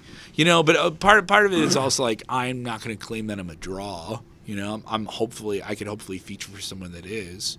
You know, but you've seen some stuff. Like there wasn't too much of that. Like you filmed what? You filmed one night or 2 nights? 2 nights, I believe. Giorgio shot the Windy City Comedy Festival where I taped the album. But we didn't have any hecklers on the show. We had like 4 openers. Yeah, 4 people. Yeah, we didn't. Yeah, no one ruined the show or anything. Part of it was the comedy festival audience. So like you're being marketed to as hyper comedy fans, but just like working Lincoln Lodge, which is like a great. That's where I did most of the album the last 2 or 3 years. They're just building it, and there was a lot of like you would have a show here or there. Yeah, but I mean it's like and then you have shows that are just built on crowd work. You know, with suggestions and gimmicks and different things like that. I mean gimmicks in the right way, but I don't know. There's just some shows now where a headliner comes in and like people are expecting it. Yeah, I have been to some shows where like after the pandemic, that people couldn't hold their liquor because you're at home, you're thinking Because it kept dropping it. It kept dropping it. no, hold their liquor like interior. Yeah, interior. Okay. So they would get hammered and they would think they're part of the show, and you're just like, come on, dude, we're just coming back. You can't do this right away. Everyone's at a bachelorette party, even though they're not at a bachelorette Yeah, exactly. You can yell at your TV at home, man. You can't yell at You can't. That's a real person now.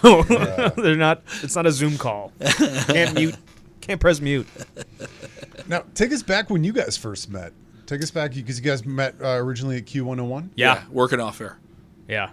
2012. 2012. Yeah. I remember specifically what happened. So I was part of this new batch of promotions assistants that they just needed bodies to do these events. And they were hiring more people. And I remember Kevin specifically got hired. I don't remember you interviewing, but I remember you orientation day. Mm-hmm. And the reason I remember Kevin, the reason I remember Kevin for orientation was because he had a duffel bag with him. Yeah. You had your duffel bag. Okay. Your duffel bag was because you were going to WrestleMania. Yes. That I had a duffel bag and a suitcase, and I was wearing a suit. That day. Yeah. Yeah. The day I came into either I was interviewing, or they were. Either I interviewed or like I was walking out of there with the job. Yeah, this was orientation day. This was to show you around. Okay. Because I came in, thought I was interviewing for the second time, and realized in the middle of the conversation that you got that you were hired. I was like, I think I got this job. Oh my god. But I didn't want to say it and be like, all right, bye losers, The Rock versus John Cena Sunday, gotta go. You can take your little t-shirt cannon job and skedaddle. Then I gotta make the plane. No, but I legitimately had to leave there and go immediately do a plane. That was legit, and I remember that specifically because they told me, hey, can you go show the new guy Kevin around? And I was like, okay. Showing him just like the ins and outs of the studio, and I'm just struggling to ask him like, do you like wrestling? We'll go to WrestleMania. Dude. I remember when we asked. I was like, "What's with the duffel bag? Where are you going?" Man, I'm just going to Miami for WrestleMania. You didn't even say WrestleMania. I'm just going to Miami because this was like when you meet a wrestling fan. Yes. There's smell it. There's that thing where it's like Columbia College thing. There's that thing where you're like, this guy's beating someone in like a sport game and giving him a little crotch chop once or twice. You know it, yeah. You know? Yeah. Yeah. But there was that thing of hesitation. It's like, are you? I'm going to Florida, and I was like, any reason you're going? Just. But it's also the thing where you don't know if someone else is a wrestling fan and they're going to judge you. Yeah. And it's 2012. Wrestling is very cool. I mean, it's much cooler for people that said it wasn't cool and then came back to it. Right. 2012, there still was that, like, no, that shit's fake. Like, there's still that factor of, like, I don't think I'm, a dork, Oh, we already know that about you guys. But now I make money off of it. That's right. Yeah. That's right. I've monetized it. He's a real dork. Yeah. He's a real dork. But yeah, we said WrestleMania, and like I just remember us just going. Do we just become best friends? Are we doing this? And yeah, we did. And there were many times where you had to tell me how bad I was at my job. I didn't have to tell you. You knew. I was Kevin, forced you know. to tell you. Yeah. I loved my first job at Q101 because I wasn't great at it, but it was definitely like I learned that the term was called personality hire, and I learned that I had that role because our job was like promotions assistants. We weren't like we would only like have to talk unless somebody just didn't show up to talk at like an event or like maybe the coolest thing we could do is like throw out a t-shirt can or something like that. But there was like enough times where I was asked to be like, hey, we need you to like introduce someone at the Miller Lite blah blah blah thing. I'd be like, well, I mean, I'm like the guy who folds that t-shirt. I'm not the guy who like gets on stage to throw that they're t-shirt. like, well, no, I mean, and I was just like, oh, okay, all right. And I just kept going with that and wanting to do that, and they weren't doing anything with that. And then I was like, all right, I want to do more stand-up then. And I got let go because I was trying to do stand-up the same time I was supposed to be at the Australian Pink Flight Laser Light Show at the Chicago Theater. And an intern, I was like, hey, we're going to set up the table, we're going to give stuff away. I'm going to zip over here, I'm going to do 10 minutes, then I'm going to come back, and we're going to give out stuff. And that's exactly what happened. Now, intern told salespeople that I had left to go do a comedy show. And the salespeople didn't care, but it was enough for people to hear it. So then I get canned. Now, when I got let go, do you know what I did when I got let go? What you did? Our boss and promoter. Yeah. I knew once I sat down that I'm in trouble and I'm gonna like this isn't good. And I know like 10 seconds later, I was like, all right. Once I knew I was my immediate thing wasn't like I'm sorry. I was like I have to make her laugh. This is where I'm a dumbass comic. I was like, I have to make you laugh. Your personality hire. Personality hire. Yes, personality hire. Personality I have to fire. I have to prove that even if you had me here for a while, it was a good idea while it lasted. You know what I mean? Yeah. I had to do that. Like, And then a high note. and then Exactly. and then she goes, "Is there any other? Do you have any other questions?" I was like, "Yeah." Do I have to give back the T-shirts?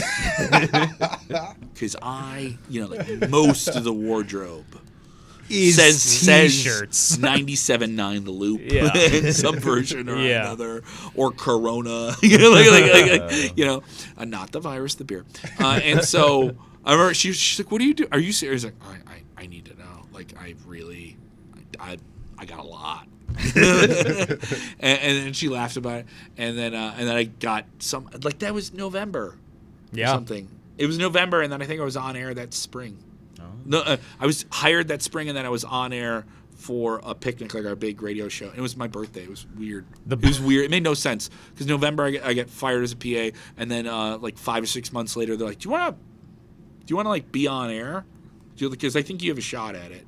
And Lauren O'Neill said that. I was like, "Do you know they fired me, right?" The best was our PA group finding out that Kevin got fired and being like, "What the fuck, man? He did no, that. He did that." but it was his fault, so he can't be it was mad." totally his fault.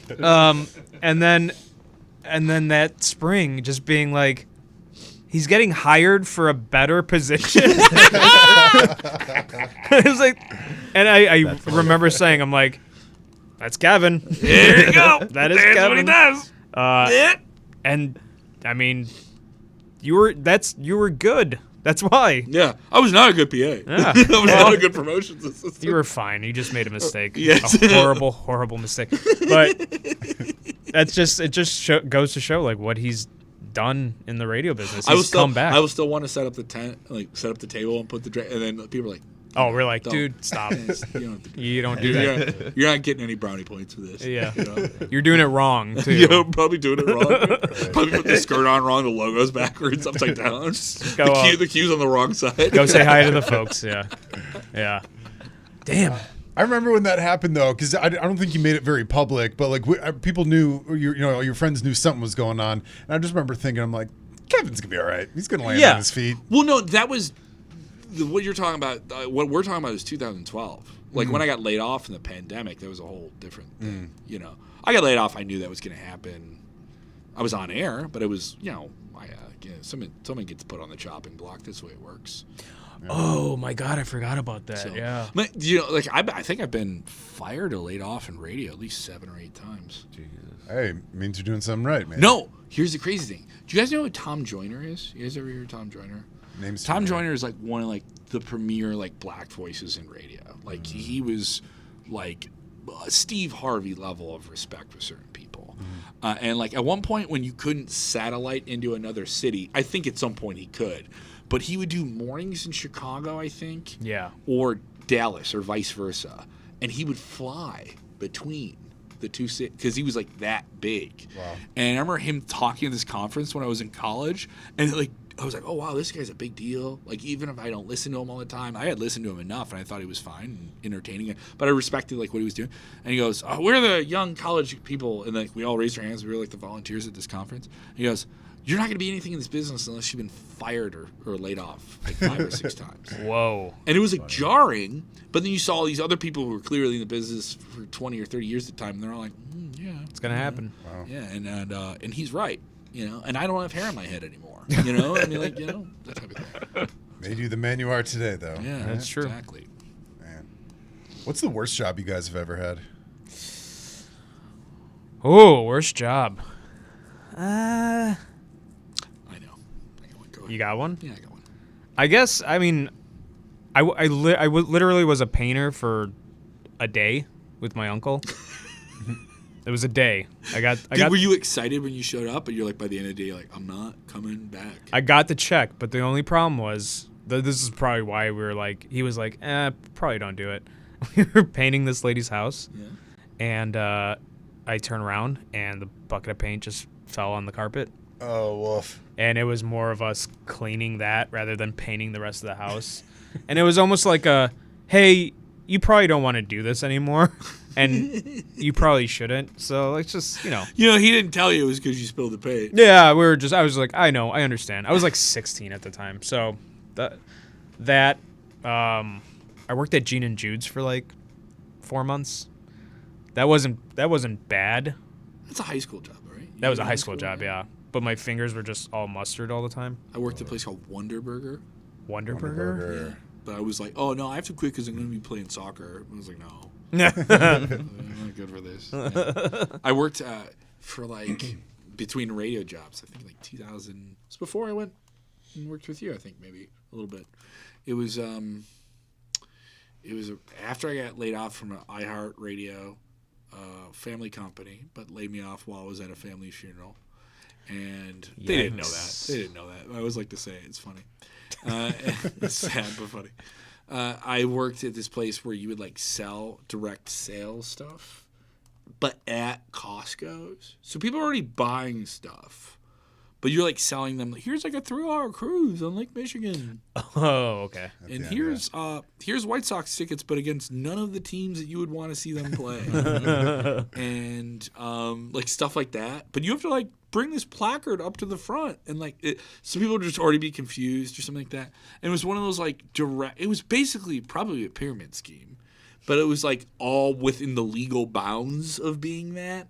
And you get paid sales on commission to this, and you would like work 40 or 60 hours. So like in 4 months, I worked like 7 or 8 80-hour weeks. And so you would just like.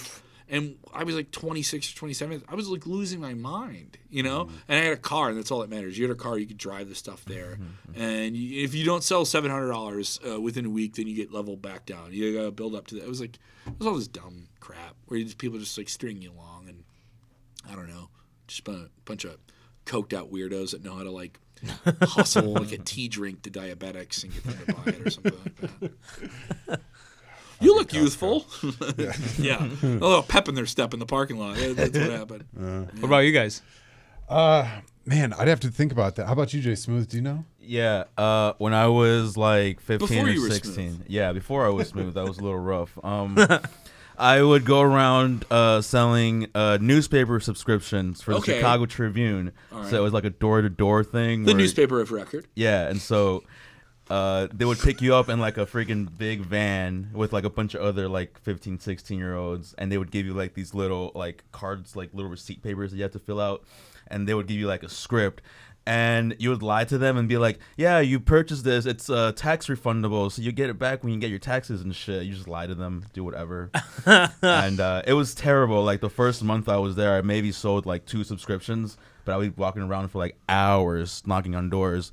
Hey, yeah, it's a after school program thing. Can you please give me $20 for a subscription. Nobody read the newspaper. Those phones were a thing, you know. Ooh, Right. that sounds rough. It's not nice to say about Burbank, man.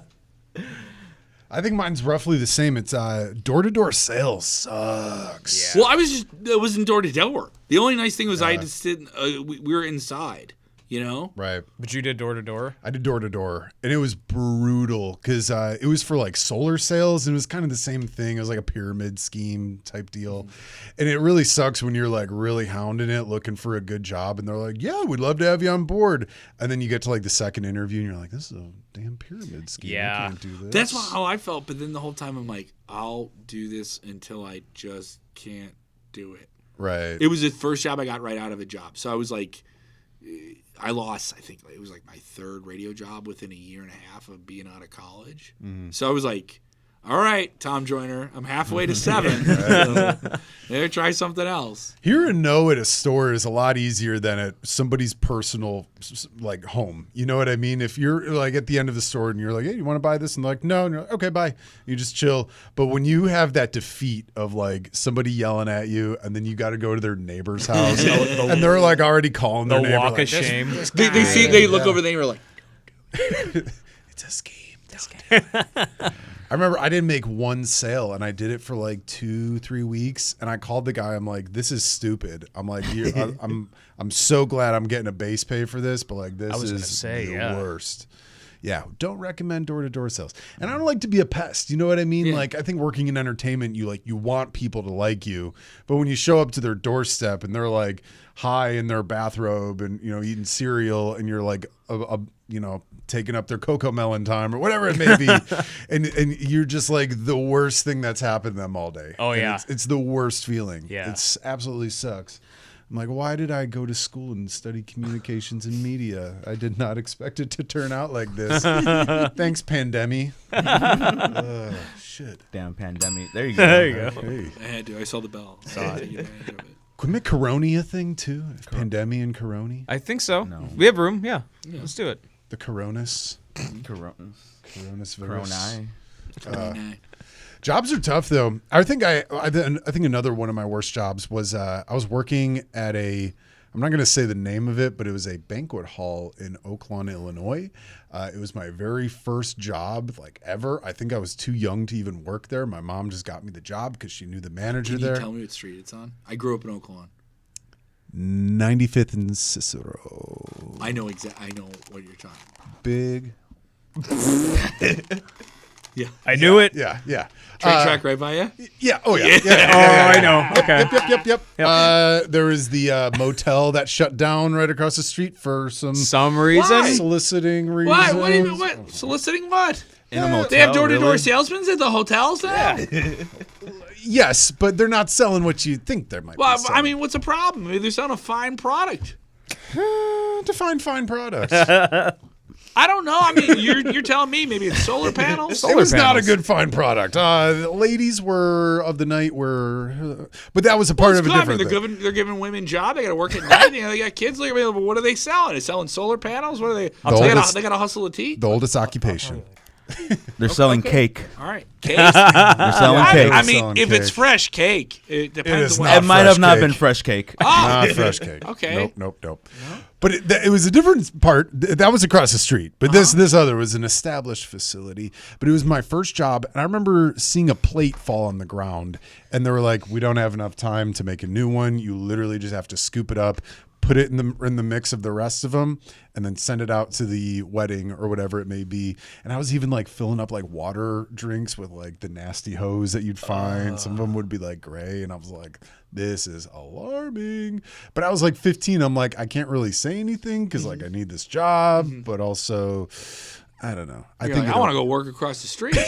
right. I want to go be a pimp, maybe. Huh? Oh, That's what they were selling. I thought you just wanted to go sell cake across the street. No, I mean, if it was the right kind of cake, maybe. But this is not the kind of cake. I don't know if we're talking about sex or cake anymore. It's all the same thing. Pound cakes. Pound cake. Pound cakes. With the hole in Great it. Van Hagar song. Seek it out. Van Hagar singing about love and pound cakes. Pound cakes. 95th and Cicero, one of the worst intersections in the greater Chicagoland area. Yeah. Do you want to talk about the first time you ever heard people bitch about traffic cameras in your 95th and life? Cicero, yeah. In my life, like a specific area that just felt like it was a traffic stop or like a traffic trap or whatever, it was 95th and Dan Ryan. Or 95th and Cicero. 95th and Cicero, because it's like right as Oak Lawn meets Evergreen Park on the south suburbs of Chicago, and there's camera. So the camera for Evergreen Park is their camera. They get to get you on this camera, and there was this competition for revenue, and and there's a White Castle there, so people were already not making great decisions. So, Crestwood was like that too. 127th and Cicero, they did the same thing. And then it turned out like 10 years later, they're like, oh yeah, they were just laundering all this money. Yeah, of course. They weren't really giving like credible tickets. And I was one of those people that had to pay the damn ticket for. It was the worst. Southside. Scumbags. these long. But good working class people. Good work. Good. Yeah, the people there. The people. But the Great- people. the people great are people. great. The But not these politicians. fat cats downtown. Yeah. Yeah, not them. Not them.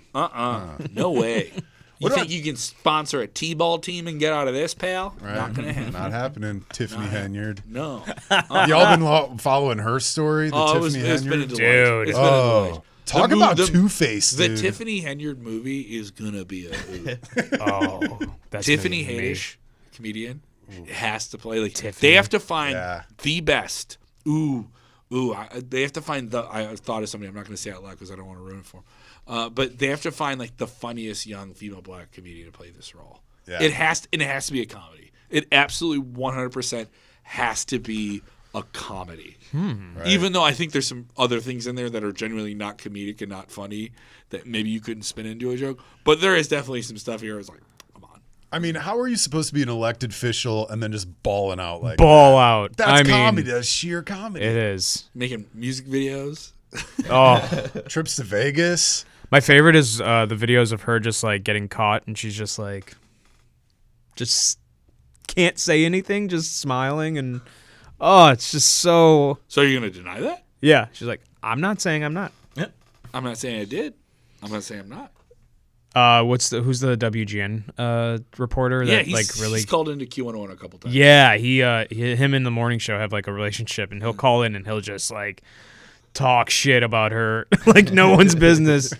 And I remember just listening to that. That was just like so good, and I cannot believe. Well, now Dalton is the Pope's town, right? So Yeah, he'll become the mayor. That'll be a side joke. that's right. Yeah, they're going to reopen the soccer dome. Is that still open?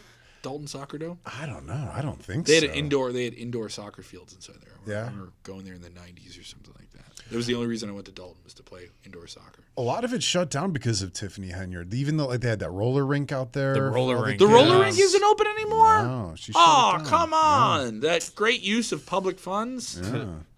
It's a shame. It really is, especially in a community like that really needs the resources. Just to have somebody like blatantly just wasting all their money. Just And suck she the was on money the out. board or like trustee or something for like the next town over, right? Yeah. So she was mayor of Dalton and then trustee of. The next town. Yeah. That seems illegal. Yeah. No, North Dalton. North. Oh, Yeah. yeah. Not Dalton Central. The no-do. God, yeah, that would be a really funny movie. It would be like write it. like Parks and Rec meets like I don't know. It'd be like Parks and Rec meets like Veep. Empire. Veep. Empire. That'd be awesome. God. Let's write it. Let's write it. Put it down. Put it down. What other stories you guys following in the news these days? What's on your I don't like following the news. It's No, I have to be exposed to it too much. scary. Just being on air. Because I'm not just on air in Chicago. I'm on air in like 2 other cities. So I kind of like have to be aware of the stuff in those cities. Yeah. And then I cover wrestling and do wrestling stuff, so I kind of have to be aware of wrestling. So then your algorithm just exposes you to stuff. Yeah. There's no one. I wish it was I could put my head in the ground and just do the ostrich thing, but I just don't think that's doable. You're too handsome for that, man. Come on. The last few years, I have felt my age because I think it's aged me a lot. I was like, I need to get off my phone. I have that crunk neck thing. And Right. Like, I have to like stretch in the middle of the day for no. Mind you, it's probably just my age, but I'm also just like. You're just on it, like Gollum. Yes. Just like, No, you are the lip. yeah, that's the Yeah, stranger I worst haven't part. talked to since 1996. We disagree. That's the worst part about like being a content creator and like Kevin being on air. It's just you have to be tuned into the news. You have to know what's going on in. You have to have thick skin. Yeah. Because there's also the easiest thing. You know this. The easiest thing is to shit on something right away, and we all do it.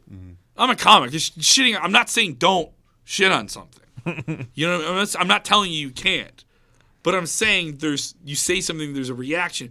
There is that little bit of like, oh no, I want you just like everybody just wants. No, I put my thing on. You say you like Just my like thing. it. But we announced our residency at the Aragon. Q101 does this every year. We put a lot of effort into it. There's a lot of team that's put in. There's a unique rollout of artwork that's done just for every show.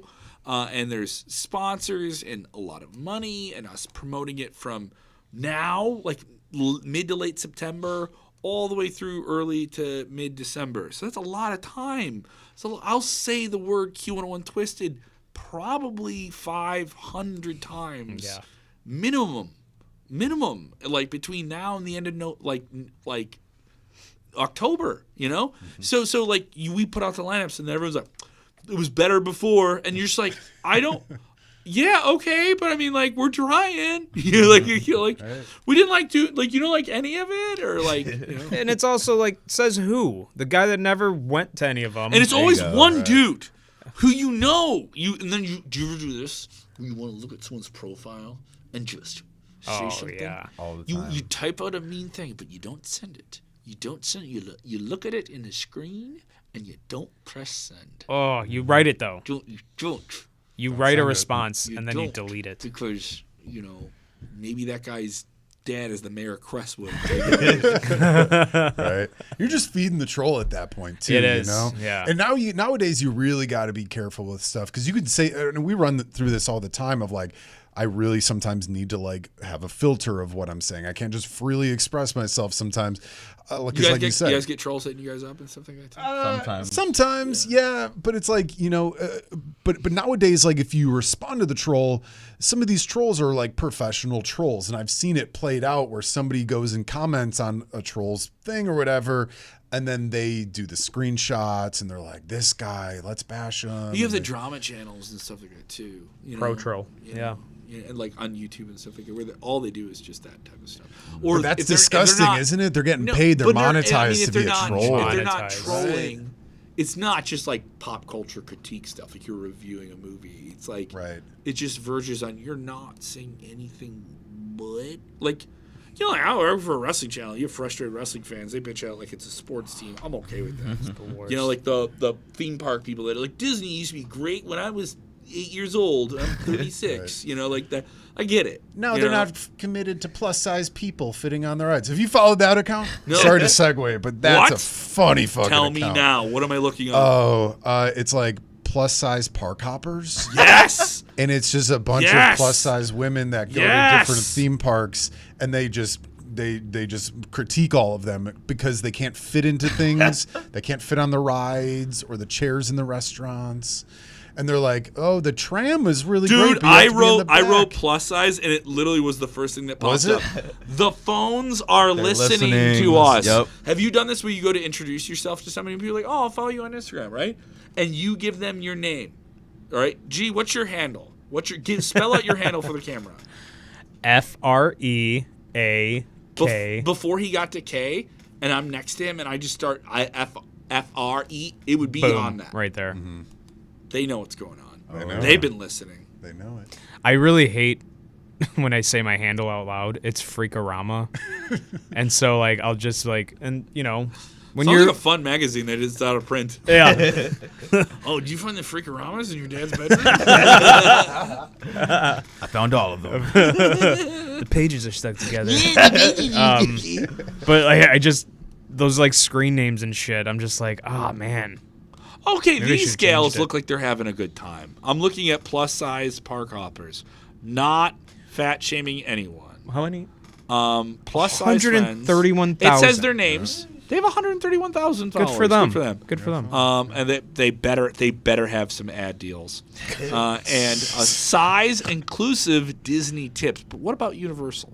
No, they're not as inclusive. What about the working class people going to Six Flags? Don't got that Disney money. Right.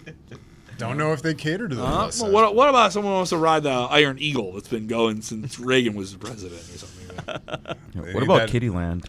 Kittyland. Kittyland. R.I.P. Santa's Village. Village. They're not extending out. You know, because it's a sad thing now. Because nowadays, you know, the Disney adult is such a weird cultural shift thing now. Yeah. Especially like social media people going to Disney, doing the thing. A little annoying, a little cringe when you see them with their selfie sticks. But people are making like They have a cameo? They're doing cameos? Dude, you're going Telling too ya. deep on this profile now. But then, you know, a lot of people that have the Disney accounts, like the park hopping accounts, they tend to do the thing where they feed to somebody that sells Disney stuff. Yeah, sure. Or sells like Disney trips. And that, I could listen to that. I could listen to be like, here's when you book. Here's when you book this. Here's when you get this. It does feel like that. Well, my parents took me to Disney like in like 1990 or something like that. My mom read the books and was in and stuff like that. And I do get lost in the videos. I watched like an hour and a half last night of them breaking down Jimmy Fallon's ride. He's got his own ride? He has his own ride. Jesus. They show you the whole ride in the video. It's an hour-long video about breaking down this ride, but it does look genuinely very fun. Oh, and like they make it as fun as you can make this thing. It's a motion sensor ride. Like you're looking at stuff. So I was, but they do have like a lobby and they have like characters from the show and it's like an extension of the show that you get to go to. And I'm fine, whatever. Jimmy Fallon, cute guy, you know, whatever. I know people that have written for the show, you know, generally good comedians. It's a kind of comedy that I'm not like, oh wow, you know. No, there's other comics. You know, I'm a Conan guy. Conan guy. But no, I can get it. So I can understand that. But no, there's like the design and how the rides are put together. I enjoy all that shit. I also am selfish, and I'm a man of a certain age. I do wish they had just had adult hours. Disney not selfish at all. Disney should run 24 hours. For sure. There should be just night owl hour. They probably have that like at least once or twice a year. If not, they should. Yeah. You know? Let the adults loose. Come on, a couple people just tripping on shrooms, just bringing those little like Malort bottles. Yeah. Like, you know, just getting on. It's a Small World. You know? Getting in fights with the pirates and pirates. But there's of the people doing that during Caribbean. the day. You know, and you got people spending so much money these trips out too. Oh, God. So expensive. Yeah. So that's what's cool about it, though, too. Like you said, you can go on YouTube now, get the tips and tricks, find out what the ride is all about, because you might not even want to do it, you know? Like the Epic Universe, Universal Studios. Just opened up, yeah. I feel like I don't even need to go now because I watched all the videos on all the coasters, all the cool things you can do. Do you know that one they're building, that Universal's, they're going to build like a 24/7 non-seasonal haunted attraction in Chicago. Oh, I did read about that, yeah. It's going to be in the old Sun-Times printing building off of the river. It's like right across. It's right across the river from the salt shed. Weren't they going to do the casino there? Yeah. It's near where the casino is. It's Okay. not. It's not. The casino's going to be built right next to it. Gotcha. It's like just near that space. That area. Those of together? town's gonna be pop. And it's mostly awesome. like it's interior haunted houses, so there's no weather, you know. But they have space if they want to do something outside. And Amelia the Carney in me was like, "Oh, can we get a wrestling show there? Can we get a wrestling ring in it? Can we set up a band there? You know? Yeah. You know? Like Amelia, I go to that. Like, what if we do a show? It's all chat, okay? And then we take like a ferry across the river, Yeah. and we go to this. That'd be cool. I can see it, man. Roaring 20s in Chicago now. And that seriously, that part of town is so hopping. Like you said, Salt Shed, the Hideout is just north of there. The new casino's about to be there. All that stuff up along the river. It's Chicago Fire building that new stadium in the South Loop. You think that's going to happen? It's approved. That's Yeah, it approved. is. Yeah, that's Yeah. going to happen. Got approved like last week. Sweet. Are Sox moving there too? Well, the Sox are supposed to be on the plot, I guess, just north or south of that for that hypothetical land. I don't. Do they even need a new one? Is it something where they need a Right. brand new one? Because Right. how old is the stadium they're in? I want to say mid 90s. Yeah, 1990, I think. Is 91 that maybe. enough? Yeah. Like, what's the lifespan of the stadium? It's interesting because like you have the historic ones that are like landmarked in. You know, they got the national landmark status and all that. But I guess from this one thing I was watching, I watch like Modern Marvels and stuff. They talk about the parks and stuff like that. But I think what they were saying is like once a stadium My hits late like set autism. Autism? I had autism. you're on. It comes out when I see it. I was like, ooh, I like the give me an IP, I will make it into something. But I think that thing that they were saying is like 30 years is when kind of that cusp is when they're like, all right, maybe we should look to remodel or tear this down, make a new one. Is it They've for they've remodeled expansion? Yeah. How many times have they remodeled Comiskey? At least a couple times. Yeah, but I think that's to get. And the White Sox wanted like $1 billion to build the thing from the state. Right. And I don't even think they're done paying it off. Why from not? what I've read. No, that's New the Sox Bears. Park. The Bears had that money. No, New Sox Park. They're not even done paying off the renovation that they've done to it. But They already want to get a new one. yeah. But the Bears Stadium, have you guys been reading into that at all? The Bears The village they're Arlington going to build Heights. and stuff Yeah, like that. Arlington Heights. It would looks be nice, wild. but it's also like it's 60,000 seats. You're not building an 80, 70,000 seater. I think it's going to be more than that. The number I heard was 60. Is it? My assumption is they'll try and shoot for 10, but there's no way they're not doing that without some significant amount of state money. Right. And that's the major point I think a lot of people have with these new, because like the Oakland A's are no longer in Oakland because they went to Vegas because they're going to build a big stadium there, and they're going to get a bunch of money to go there. And is it the Tampa Bay Reyes? They had the problem of they had like that temporary dome on theirs. But and it blew off. and they were gonna get a new stadium. Oh, Tropicana, right? And then the hurricane hit. Mm-hmm. So then it just kind of destroyed this thing. It's like, all right, then we have to put like $20 million in this thing that we're only going to open for another year or two. Yeah. Before we build another one. And then they had to play that's a mess. And I feel bad for them. And now there's like talk that they'll go to Orlando because there's just that tourism money and stuff like that there. Right. That's a blow. Yeah. I've always had this theory about Chicago when it comes to, the stadiums, because they've been kicking around the Soldier Field thing for over a decade now. I really genuinely think that they've been just trying to play their cards right. So if they host an Olympics here, that's kind of their backbone for making the new stadium, just so they can kind of give it more of a reason to say, hey, we need to build this by X date. We're going to use this money for this, and just kind of put Chicago up on that elevation again. Because, it's cool to say, oh, we're going to build 2 new stadiums, but then it comes down to, like you said, who's going to pay for it? Is it going to be taxpayers? Well, the thing is with the Chicago Fire soccer team, not the biggest sporting team in town, but they have their following. They sell their tickets. They draw more than people think they do. And they're going to the guy who's behind that is putting his own money in. That's true. There's going to be at least, between $50 and $100 million. But relatively in comparison to everything else you're talking about, it's not going to be the same. There's no way they're going to build a new Arlington Heights is going to blow out this land, that they're not going to hire new police officers. They're not going to bring in union work. They're not going to have all those tax and permitting and all those different things where they're going to want breaks to do it. It's just not. There's no way. Even if the Bears put up more of the money, they're still going to want. They're still going to want. I mean, I heard a number was $833 million. That's not. Wow.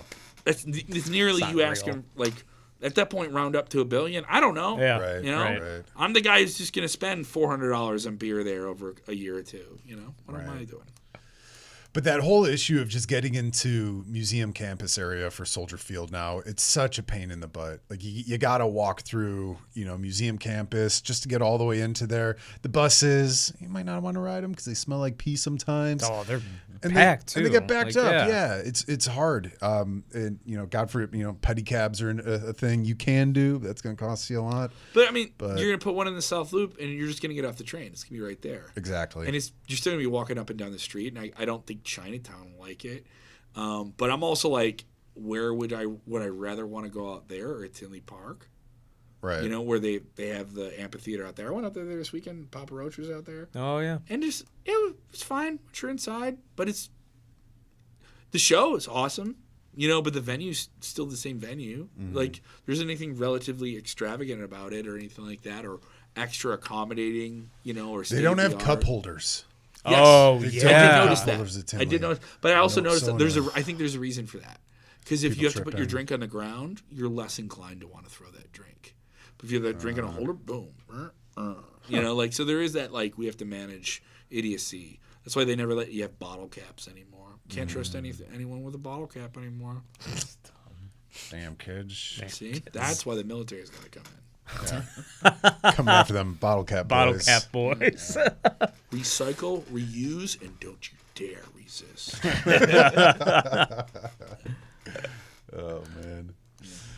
Now, we were talking earlier about, saying things on the air of, when news hits, you sometimes might not always want to say things right away. You might, want to Like what? for information to come out. Yeah, there you go. So, I found that too. If there's a headlining story, sometimes it's better maybe to reel it in a little bit before, the everything comes to light. I'm a firm believer everyone's innocent until proven guilty. But again, you might not always want to say things ahead of time. I've even heard some things on the radio talking about current Blackhawks players and the stories with their moms, and it turned out to not be true. Right. Have you guys ever ran into anything like that where, a news thing came up and We have to wait to hear what we got to say. Yeah. It's or do they tell you not to talk about certain things? It's or? mostly we're in the business to get away from that. Mm-hmm. We're not informational in the sense of like we're telling you the news.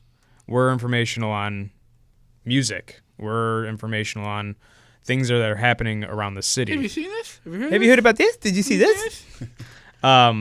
We're an escape. We're not the news source. You already got the news source. Like what is it? I was on air when someone tried to shoot Trump. I remember I was on air when that happened. And it was like, I think that happened like late in the afternoon. Yeah. And I was on air while it happened. And On right next to us is like a Saturday or conservative talk radio station. And they had someone behind the board, and we had an out-of-market show. They were beaming in, and I think they had ABC News Service, so ABC was going to cut in with live coverage of it. And I'm almost like, I didn't know that he was fine. So like for like 5 minutes, I'm like, do I have to go on this station and like turn off Green Day and say, like that? Right. So like for a solid 15 minutes, it was like, let me get hold of my boss. And it was, I think, let's wait and see. Yeah, and then it's like, you're good. At that point, it's a do the show. judgment. Just do the show was like the next thing I heard. Yeah, at that point it's a judgment call, and you want to make sure you have the right stuff, because that's the thing too is we'd rather be right than first. Mm-hmm. So it's just more of like, yeah, we're not your news source. We'll tell you when a band comes into town. We're not going to tell you like something's messed up is happening. And there's times when we know about stuff we can't say anything until it's like announced the right way, or like confirmed, and or things a band like that. wants to put it on their social first. And we know about it. Yeah. We say that the biggest band in the world is gonna be doing this. Like we can't say anything. Yeah. So like when major stuff happens, people don't want that shoved in their face. I remember there's one year constantly. we knew who was doing Lollapalooza like well before those things started to get out. That happens a lot too. Where we're just like, oops, like read the wrong email. Almost like we were gonna get the NDA thing. I think 1 or 2 years there was almost like we ended up not having to do it. But I remember like they're under what's his name from Atlanta. We may have to sign a non-disclosure. I was like, all right, great. Yeah. But it happens a lot, and it's goes to show these jocks are like really in tune of what they need to do, and they're not just gonna go off the script. Yeah, I think we're the release, we're the escape. We don't really have to tell you what's going on. It's very sexual what you just said. The release, Yeah. the escape. Yeah. They do that at the spot. What's that spot? Where they sell The pound Sybaris. cake. We're The going to Sybaris? Pound cake. Now, how much of it is you guys creating this content? How much of it is filtered through management? Do you guys have bosses that you have to like maybe show this content to before you release it? You're doing the video, so I mean, I think a little bit more of your stuff gets sent up the chain, right? Yeah, I mean, the great thing about being at this radio station in particular, the the bosses have us because we do our job right. They expect us to do good stuff, and we do. We show it to them saying, "Hey, look how cool this is," and are we because there's clients or sponsors that we need to protect or just keep in mind. So it's more of hey, is this good to go? Like, does this make sense? And is this a release? Is this an escape? Is this an escape? And there's a lot of times where it's just like, yeah, why are you sending it to me? Just do it. And it's like, we checks and balances. Our new boss is the shit. Oh, he's the best. He's the guy who tells you what you want to hear, but also what you need to hear, but also like the thing you didn't know you needed to hear, and then you hear it. Like, he's the best at that. Yeah. And he came out to the album taping, like, and I don't think our previous boss would have. He would have laughed at the idea of me, like, you're doing an album, sure, okay, But he's also the guy who, like, it's weird, like, where you have somebody who's like really, really supportive and nice, and then lets you go and do your thing and doesn't diminish who you are as a human being. Yeah. So like we had a boss that just like devolved over a couple of years. He was great at one point, and then just Yeah, they used to be good. I made them great. You ever hear somebody like talk about their ex like that? It's just like he's just not the same person. Not the same person. Yeah, it's kind of like that. Yeah, but no, I love the people we're working with. I like spending most of my adult life with them. Mm-hmm. So, yeah. And you guys are in quite the studio too. It's really cool. NBC Tower. NBC Tower, yeah. How early do you guys have to get there to start doing the show? Depends. Yeah, it's always different. I know my schedule is different every week. It could be, hey, you have to be in here at 4 a.m. to film. Billy Corgan's coming into the studio to be with the morning show. Mm-hmm. You got to be up and at it. And then sometimes it's like you don't even have to be there. it's crazy. It's not consistent. The hours are all over the place. But I mean, I wouldn't have it any other way. I'm in 6 days a week. Nice. So I do nights in Minneapolis with a rock station up there called 93X, and I do that from here. And then I do Rockford for a company called Midwest Family. It's called The X, and there's a hard rock station there. So I do, and then I'll do weekends and fill in stuff. And when we're at the studio at Q101, I'll be doing Q101 things. So, and then I'll do my Sportskeeda stuff sometimes there too. So it's all over the place. Kevin's there a lot. A lot. I've slept there quite a bit. He's a working man. Yeah. Well, we're getting about that time to kind of wrap up, but okay. We really have no time limit. We kind of just do our thing. Twisted Christmas coming up. What are the dates? I'll tell you. The 10th through the December 10th through what? The 14th? 9th through the 12th. 9th through the 12th. 10th through the 14th. Where does he get his information? Fine. All right. I don't know numbers. I'll tell you what. We're talking earlier about doing some flash questions. You guys down to do some flash? Yes. Or the lightning round? Lightning round. I'll do the lightning round. Let's do it. Okay. Ding, ding, ding, ding, ding. So you guys get the bell. So this is how we're going to do this. All right. Folks. So what happens if we don't want to do it? Do we ring the bell? So the way we're going to do it, we'll ask you a question, and then we'll go A, B, A, B. And then you can answer. You can take as long as you want. You can take as little as you want. The idea, though, make it quick, make it flashy. Once you're done with your answer, ring the bell, and then we can move on to the next so we can answer. we can get through as many as we can. Yeah. Let's see. What should the topic be about? Flash questions. Oh yeah, so they use ChatGPT to get the questions. They do? Yeah. Oh no, we're fighting the computer. Well- the thing that's going to replace all of us. I have to work with now. Yeah. I've been replaced by a robot 3 times in the last 5 years, and I'm like, really? I might as well just work with it than against it. Well, I was. There you go. You and I worked together for the tour company. Yes, we did. We got replaced by pre-recorded audio. Is that a human voice that did the pre-recorded audio? I'm assuming so.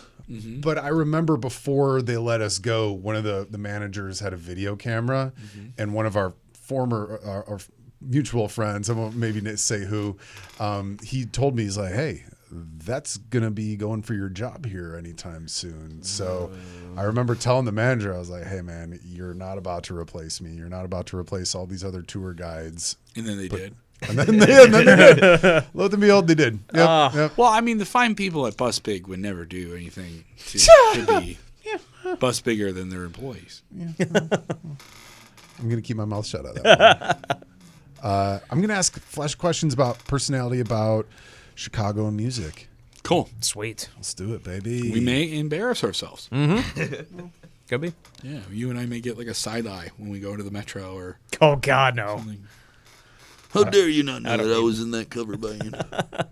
All right, here we go, guys. We're going to do some Flash personality questions. Again, we're going to start off with Giorgio. You give your answer and then ring the bell when you're done. Kevin, you go on to the next one, then we'll keep rocking and rolling. Question number 1. What's your go-to Chicago artist or band? Oh, there's so many. I'm going to have to say there's 2 to come to mind.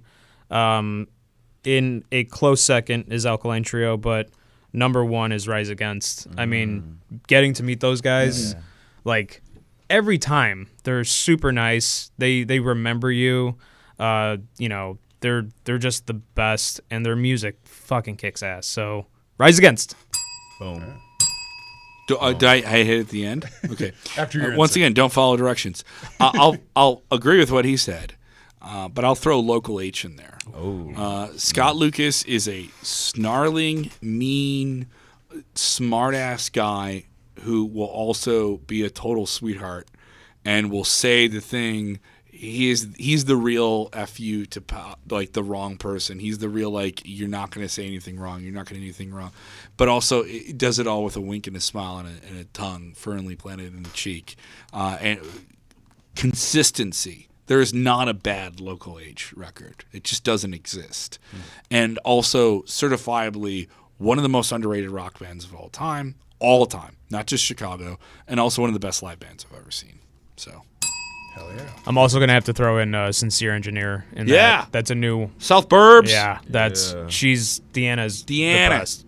Deanna used to see me do improv at the Ashbury in the South Burbs. Ashbury, and yeah. I didn't know that. Yeah. Yes, sir. So I would throw Deanna would be in there too. Yeah, definitely. Yeah. Ring a ding ding ding ding. We're talking about Ashbury before you got in here. Okay. Too. That's where I met you for the first Yeah. time. Yeah. I must have met him at Probably. Ashbury. Yeah. It's crazy. I was doing a lot of weird shit back then. Still doing a lot of weird shit. We might be doing a reunion show in December. Oh, are you? Yeah. We haven't confirmed the date. We might be doing it like one of the weekends before Christmas. That would be epic. Yeah. So a bunch of the people that did the Ashbury improv shows, if you're a South Suburban creative Columbia college dropout, Moraine community college dropout, are you an assistant manager at a Hot Topic somewhere in the greater Chicagoland area? Yeah, we know the Ashbury crowd.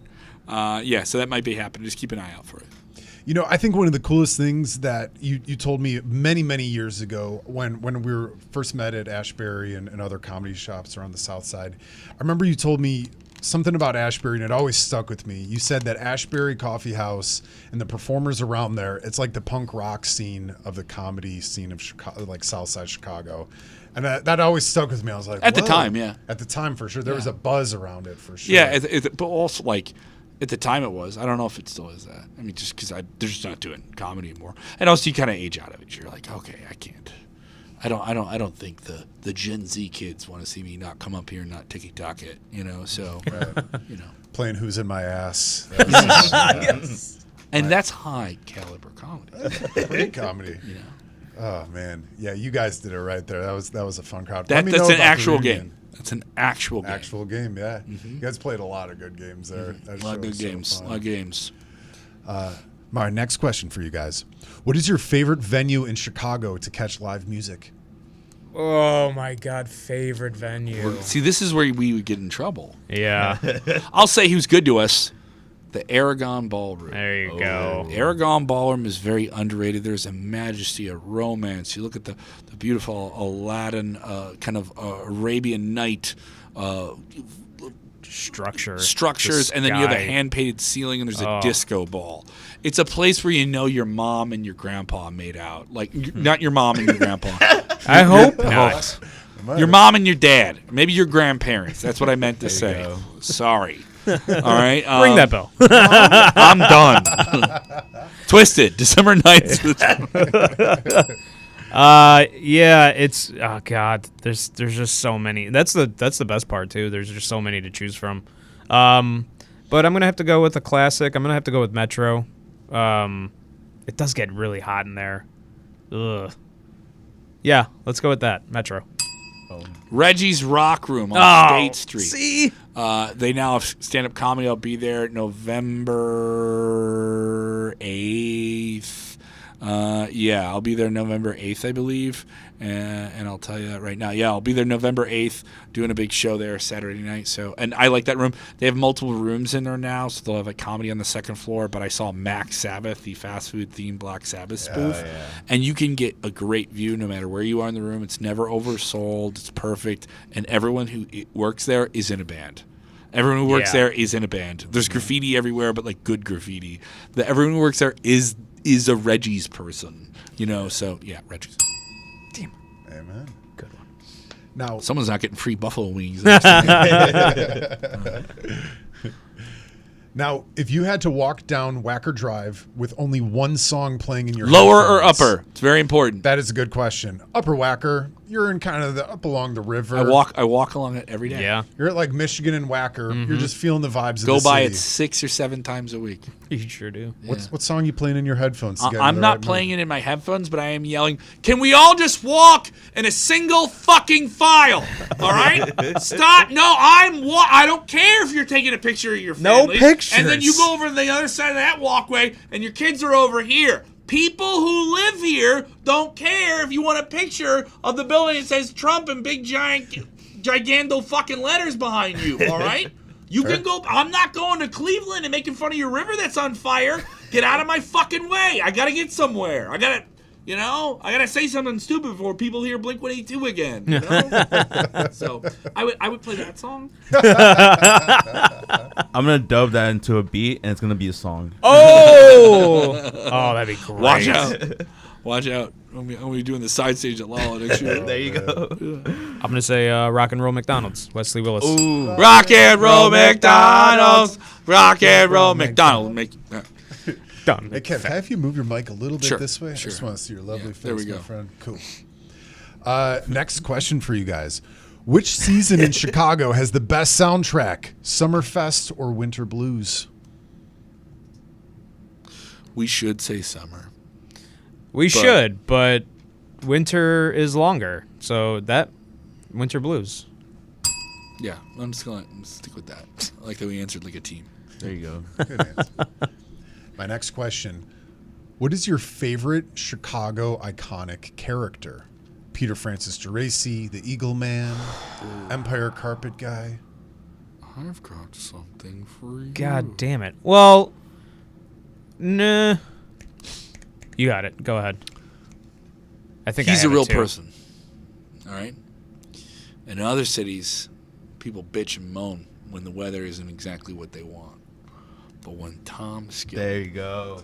gone on, mind you, Tom Skillen will get on. Most news broadcasts, they get on. They give the weather like 2-3 minutes here, 2 or 3 minutes at the end, and that's it at the end.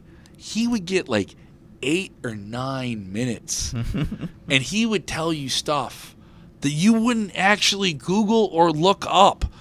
Tom, I don't need to know that the dew percentage is the highest it's ever been on a Tuesday that ends on the 4th day of the month this year since 1984. Like, he will say these odd things, but then I'll also be like, just tell me if I need to wear a coat. But then there's also this passion in this man to tell you that we have never seen numbers. And you believe him. And maybe he's even right. And the man cried when he saw an eclipse. You know what I mean? Like, That's hard to he beat. cared about that. And that meant something to, like, I remember he was retired. Would he retire, like, last summer? Mm-hmm. I remember he was retiring, like, at the end of the summer or something like that.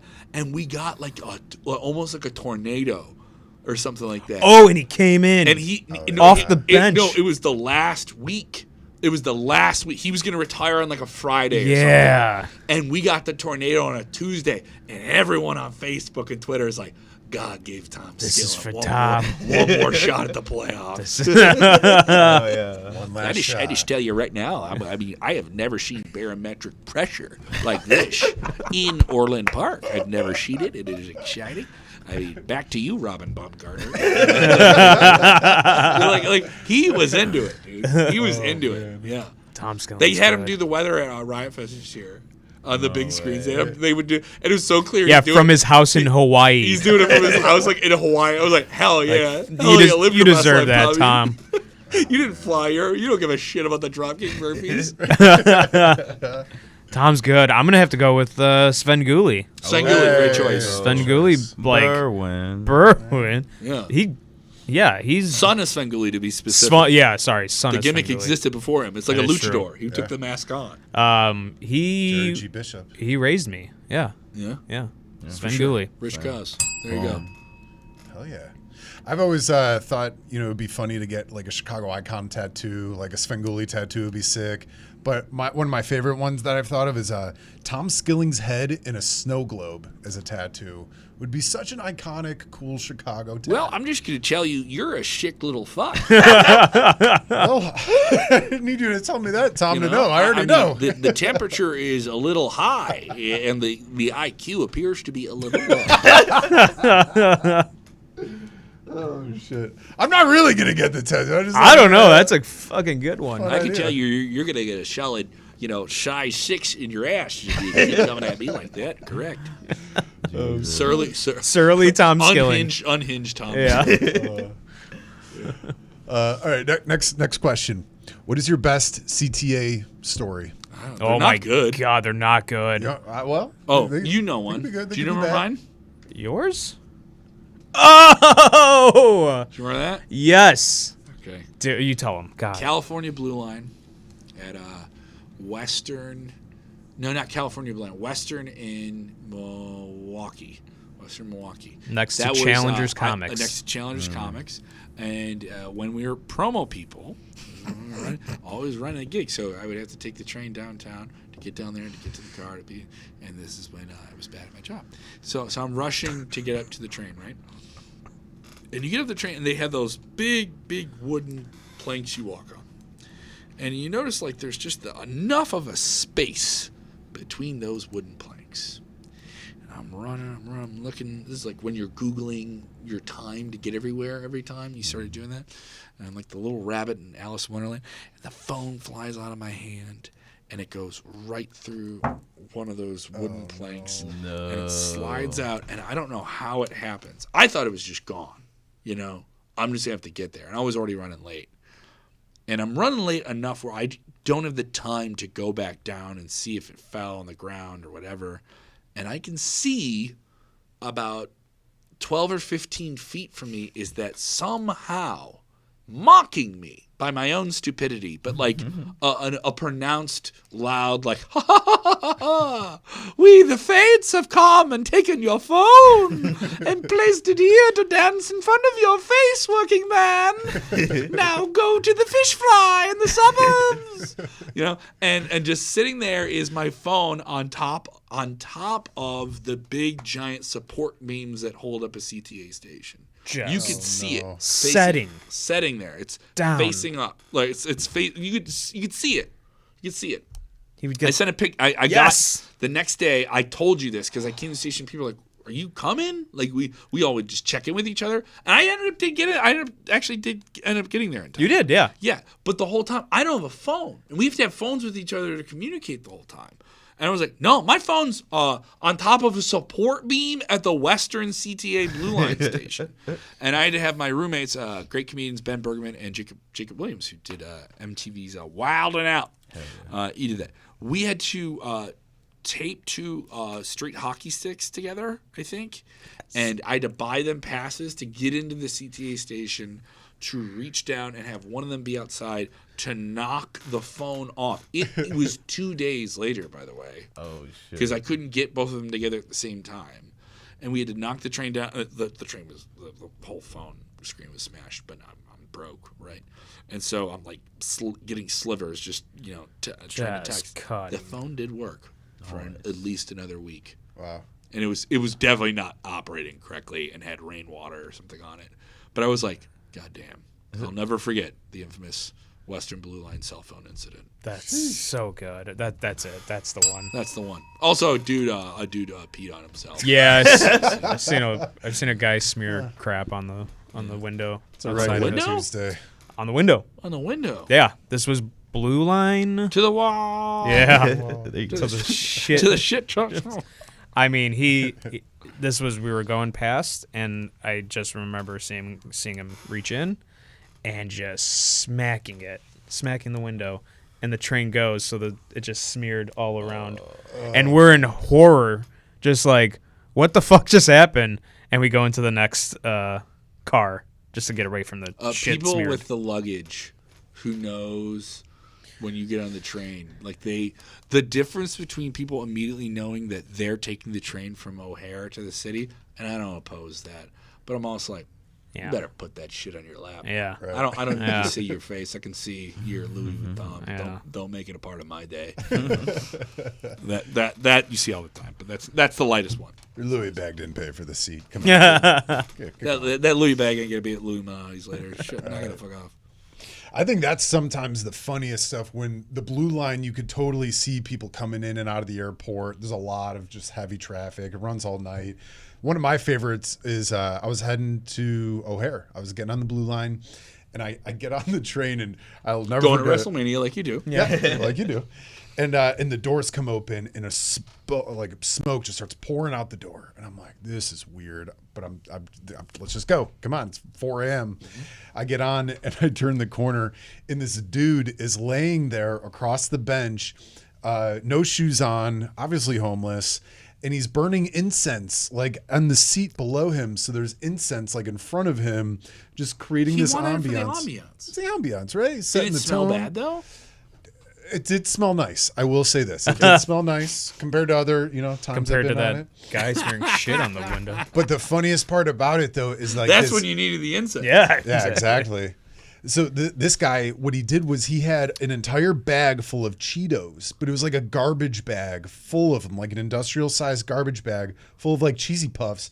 He had cheesy fingers all over his hands, all over his mouth, all over his shirt, and he's just passed out, just peacefully sleeping like a little angel, just covered in cheesy powder and incense smoke. Oh. And I was like, this is weird. This is fun. He's not bothering me. I'm going to let it be. To be fair, I've done that in an apartment. So Sure. Oh, if you do it in your own space, you're fine. It's okay. Yeah, you do it out in public. You That's- ruin the pink line, you're an asshole.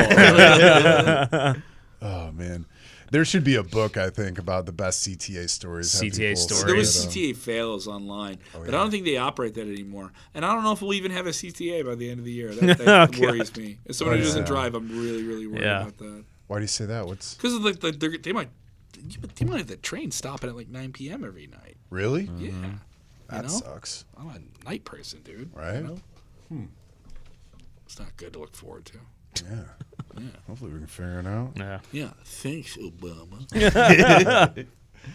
That could lead us to our next question. Do you prefer Chicago skyline in the morning time or at nighttime? Ooh. I'm gonna have to go morning. I feel like the nighttime, you just seeing electricity being wasted. All those lights don't really need to be on. Yeah, morning. Morning makes me feel like I'm productive. Yeah, that is true. Yeah, morning. There we go. We've decided. It's been decided. West side, south side, or north side? Southside. Dang. Favorite neighborhood of Chicago? Just all of it. Is it all South Side? I like that you can that Chicago is a city that has so many like little sub pockets and different things in it. Like this means this and this is that, but there's all this relative language to it and stuff like that. You can see gentrification just cut up into little pieces, Yeah. which is not a great part, but also like it's different. I like that. It's got character. Got character. It's got character. Got character. Character. I live up in Lincoln Square, and I love it there. There's, it just feels like a good neighborhood. How long you been up there now? 4 years now. Okay. Yeah. So I'm gonna say Lincoln Square. There you go. Cool. If Chicago could rename the Windy City after a music genre, what would it be? I mean, I guess you could say blues, right? You'd have to say blues. Yeah, but That just seems You like can that seems like too on the nose. yeah, you can answer any question. You can answer any answer. You don't have to. You How, have to go how with the would we norm. like work alternative into it? How would we do that? Alternative blues. Yeah, something. The Alti City. Oh, the Alti City. Yeah, something like that. I'd say blues. Let's go blues. Let's We'll go blues. Blues. Cool. I like how we're teaming it now. Would you rather DJ a rooftop party downtown or freestyle on the Red Line? Freestyle. I ain't doing What? it. I want to get home. Yeah, well, that's a good Okay. point. Yeah. I mean, we've been to I have hustle, no flow, but all right, I want to get home. we've been to DJ parties on the roof of Yeah. merchandise We had a couple of mart. us. Yeah, we had a couple. It was we have yeah. Yeah. That was our last Yeah. after party. Do you remember who did it? It was Perry Farrell. No. Jane's Addiction. Well, he was there. But also, do I say it? Danny Masterson, Yeah. That 70s show was a DJ. DJ Mom Jeans. Pre Oh yes, Pre- let's- Pre-charge. pre-charges. but that was Michael Pena was there. We knew him when he was still Hyde. Yeah, exactly. Wow. Yeah. So I'm gonna go freestyle on the Red We're Line. going to go with that. Cool. Good answer. Good answer. What is your favorite mural in all of Chicago? Oh, I got one. It is on the side of Reggie's. The artist, I want to say it's. I don't want to get his name wrong because unfortunately he passed away. But I believe it's Don Frett. He made a mural of Bears fans on the side of Reggie's, which his art is like. It's really iconic. Yeah, Don't fret. Don't fret. And if you see it, you know it. You've seen it around the city. Like I said, unfortunately, he passed. But Don't fret. Reggie's. That's my answer. There's one of a pigeon flying near a radio, and maybe because I work in radio, that's something. It's on a garage in my neighborhood, and I always like stop and look at it for 20 seconds, but I can't tell you what alley it's in. That's another thing. It's in an alley. That's the best part. It's in an alley. Oh, those are cool. All right, but I'm gonna go with the mural of Robin Williams with a bunch of Aladdins behind his head, and that is on Milwaukee Avenue, right across the street from the Great Lincoln Lodge, where I do many shows. Gotta love that. It's right near a comedy club too. It's Concord Genie's. Music Hall. Yeah, Yeah. It's right. It's I think it's on the side of Concord Music Hall. Yeah. It's Great Genie's, not Aladdin's. It's a Genie's. Genie's. Well, it's Genie from Disney's Aladdin. Thank you. There you go. Teamwork, baby. Teamwork. Now, which Chicago landmark deserves its own music video? Oh, that's a good one. Yeah, Sears Tower still played out. Yeah, that's played out. I'd say the shit fountain. Yes, Hey. Shit Fountain. Shit fountain. Shit Fountain. Don't give me a music video in the stupid rat hole. I hate the rat hole. I'm You know sorry. there was a Rat Hole music festival? the Rat Hole. I love the Rat Hole. I love the I rat hole. was there Do at the you? beginning. Yeah, bro. You seen it? Yeah. It's not even a rat. It's a squirrel. Is it? I don't know. No, it's totally a rat. Like, I knew the rat. I just I knew him when he was Hyde.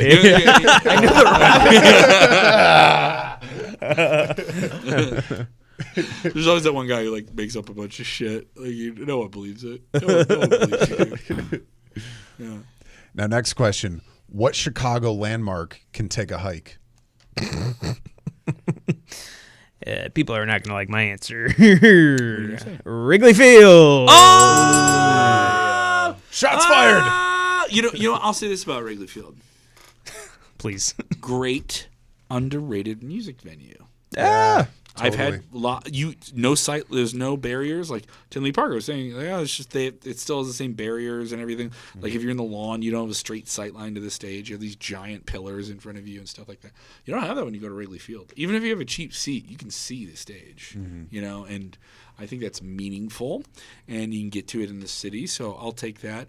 But also, everything around it has so much less cool factor than it did even 4 or 5 years ago. Right. Like there's definitely a mall like vibe to it. It's the Nashville takeover. Yeah, I know. That's Like, it's a all literal great. thing. So Chicago Cast did a great video about that, about how it's like the Chicago. I don't mind white ladies from the burbs coming to the city and having a good time, but let's not curate it towards. You don't need cowboy boots to get walk around there. Right. I mean, come on. What are we You doing? know, Why does it scream Western? Exactly. Why we get it. They're opening up a Hattie B's. Like, Are they And really? I like Yeah. I like Hattie B's. I've been to B's great, Nashville. yeah. I like Hattie B's. Come on. but You can't put a Portillo's in there? You know? What about Wiener Circle too? Oh. You want to make some real money? there you Them go. chocolate milkshakes. Come on. Iconic. Oh no, but let's go ahead. We got everyone coming in for Naperville that has to act like they're country people now. Knock it the fuck off. Come on. You're right. It's maybe the least Chicago-y thing about Chicago. It's not really. Yeah. It's a shell of itself right now. Yeah. Well, that's the one thing I like to tell people. Like the Cubs are a Midwestern product. And they reside in Chicago, and certainly they are a Chicago entity. But what team is actually much more Chicago when you think about it? The one with weird ownership that has all these different problems with it, that has difficulty around it, that has won, but and has done other shit that's really cool. But also, they had to throw a game because of a riot. Like that's the Sox. I'm not saying that's right or like they had a team that was the Black Sox. They had a team that threw the World Series. I understand why that's stupid. But no, I'm fine. Cubbies, go win your thing. I'll watch. What's your thing that can go away though? Oh shit. If you had one Chicago landmark that can totally kick rocks, what would it be? It already has gone away. I would have to when the Cubs went to the World Series, whatever. I had to go do the White Sox fan. We were talking about this today with Warren. The White Sox fan that had to go to Wrigleyville, and I would put on a White Sox hat.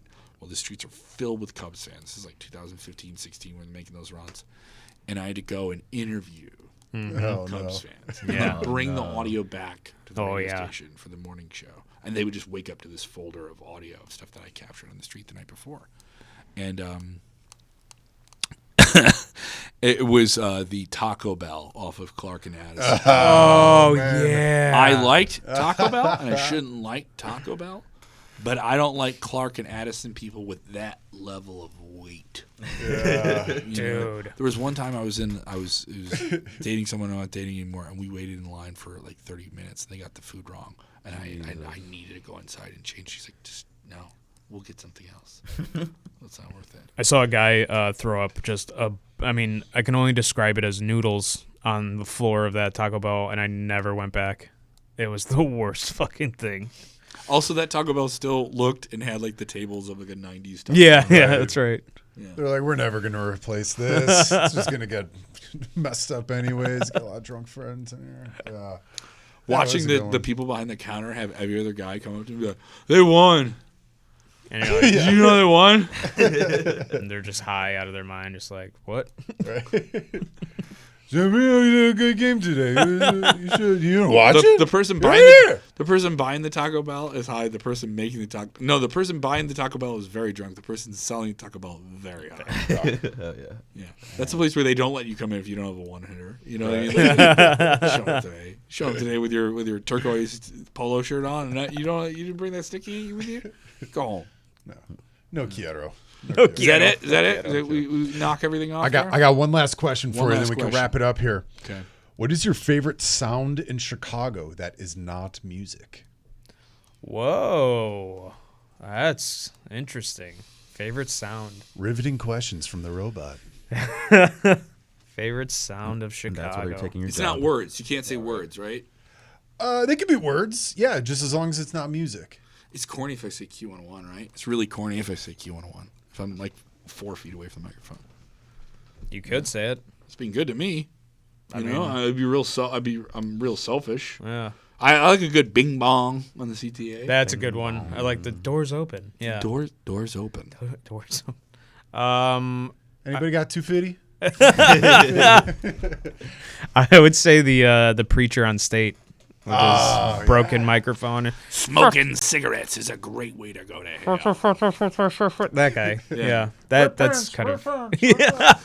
Why is it's so distorted too throughout all the years? It's always distorted. He's never gotten a good microphone. I mean, A man of the Lord should have proper amplitude and modulation. Right? that's right. Genesis 3:12, right? Mm-hmm. Yeah. Bible facts, kids. State guy. State preacher. State Street Future. You got an answer for that one? It's your One favorite sound in Chicago that is not music. of my favorite sounds in Chicago that is not music. It's the guy that used to sell on the fucking Red Line or whatever. It's like loose squares. Yes. He also have like socks and shit. It'd be like socks, and Belts. like DVDs, Yeah. DVDs. That guy. Oh, yeah. I got to change my answer to tamale guy. Tamale guy. Oh, tamale. When I you- love tamale guy. when you're- You're never an open mic comic in Chicago, like doing the grind. If you have not been, you've been doing it long enough. I've told comics this. You've been doing it long enough. If Tamale Guy has interrupted your set, you've been doing it long enough because there's 40 comics that'll go up in a night over hours and hours and hours at like a good open mic, right? Like Cole's, something on. Yeah, Coles. People have done SNL, done like Cole's, which is crazy. So you'd be up there, and it'd be like 100 people in the room. Same guy comes in. He says it, but he doesn't do it more than twice. He'll say it, but he'll like kind of look around. Tamales! Tamales! And he'll stop like the middle of the second one. You just know. And someone will order, he'll go over. It's fine. Everyone thinks you're like really rattled by it, but the first time you deal with it, it could rattle you. Second time, you're like, come on, dude, do your thing, man. It's just one of those. Get paid. And you don't interact with him. You're like, you don't interact with him. I've seen a comic buy tamales on stage. I was like, that's your time though. You're burning, you may be buying, a corn and one spicy, but like you're burning your own time. Burning your time. Yeah. Hey, worth it. Yeah, you're not buying more time just because you bought some of the tamale. Or you're not buying laughter. Yeah. You never know where a new bit might start, right? Yes, Right, exactly. right. I'd have to say mine is just the roar of the train. I like when you're like downtown and you kind of just get like caught in between just two sets of buildings. You just hear that like pipeline of sound going by. Yeah. I think that's a cool one. It's better in the winter too. When you hear it and you're just like.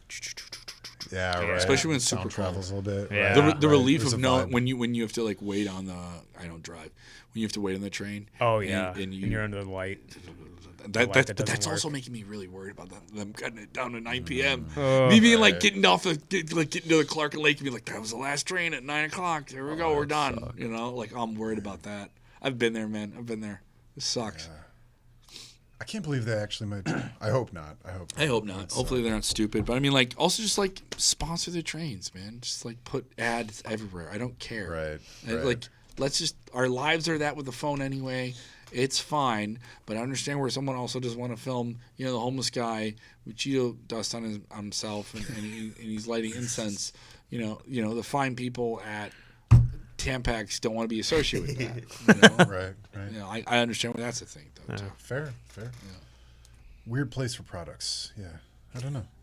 I'm with you on that though. Make it look like a NASCAR. Yeah. They do it, but it's not like everywhere. You Right. know. Deck the Right. shit out of it. Yeah. Like even buses. I think I said this on one of the previous episodes. I think it's really weird when you see the CTA bus roll around with like Channel 26, the U, and they're like, weeknights, we're going to have Seinfeld. And Yeah. it's like a photo of Jerry Seinfeld. Can you imagine getting hit by a bus? What's and the last deal thing with the you- 53A bus? I mean, is it 50? Is it 3? Or is it A? What have I got here?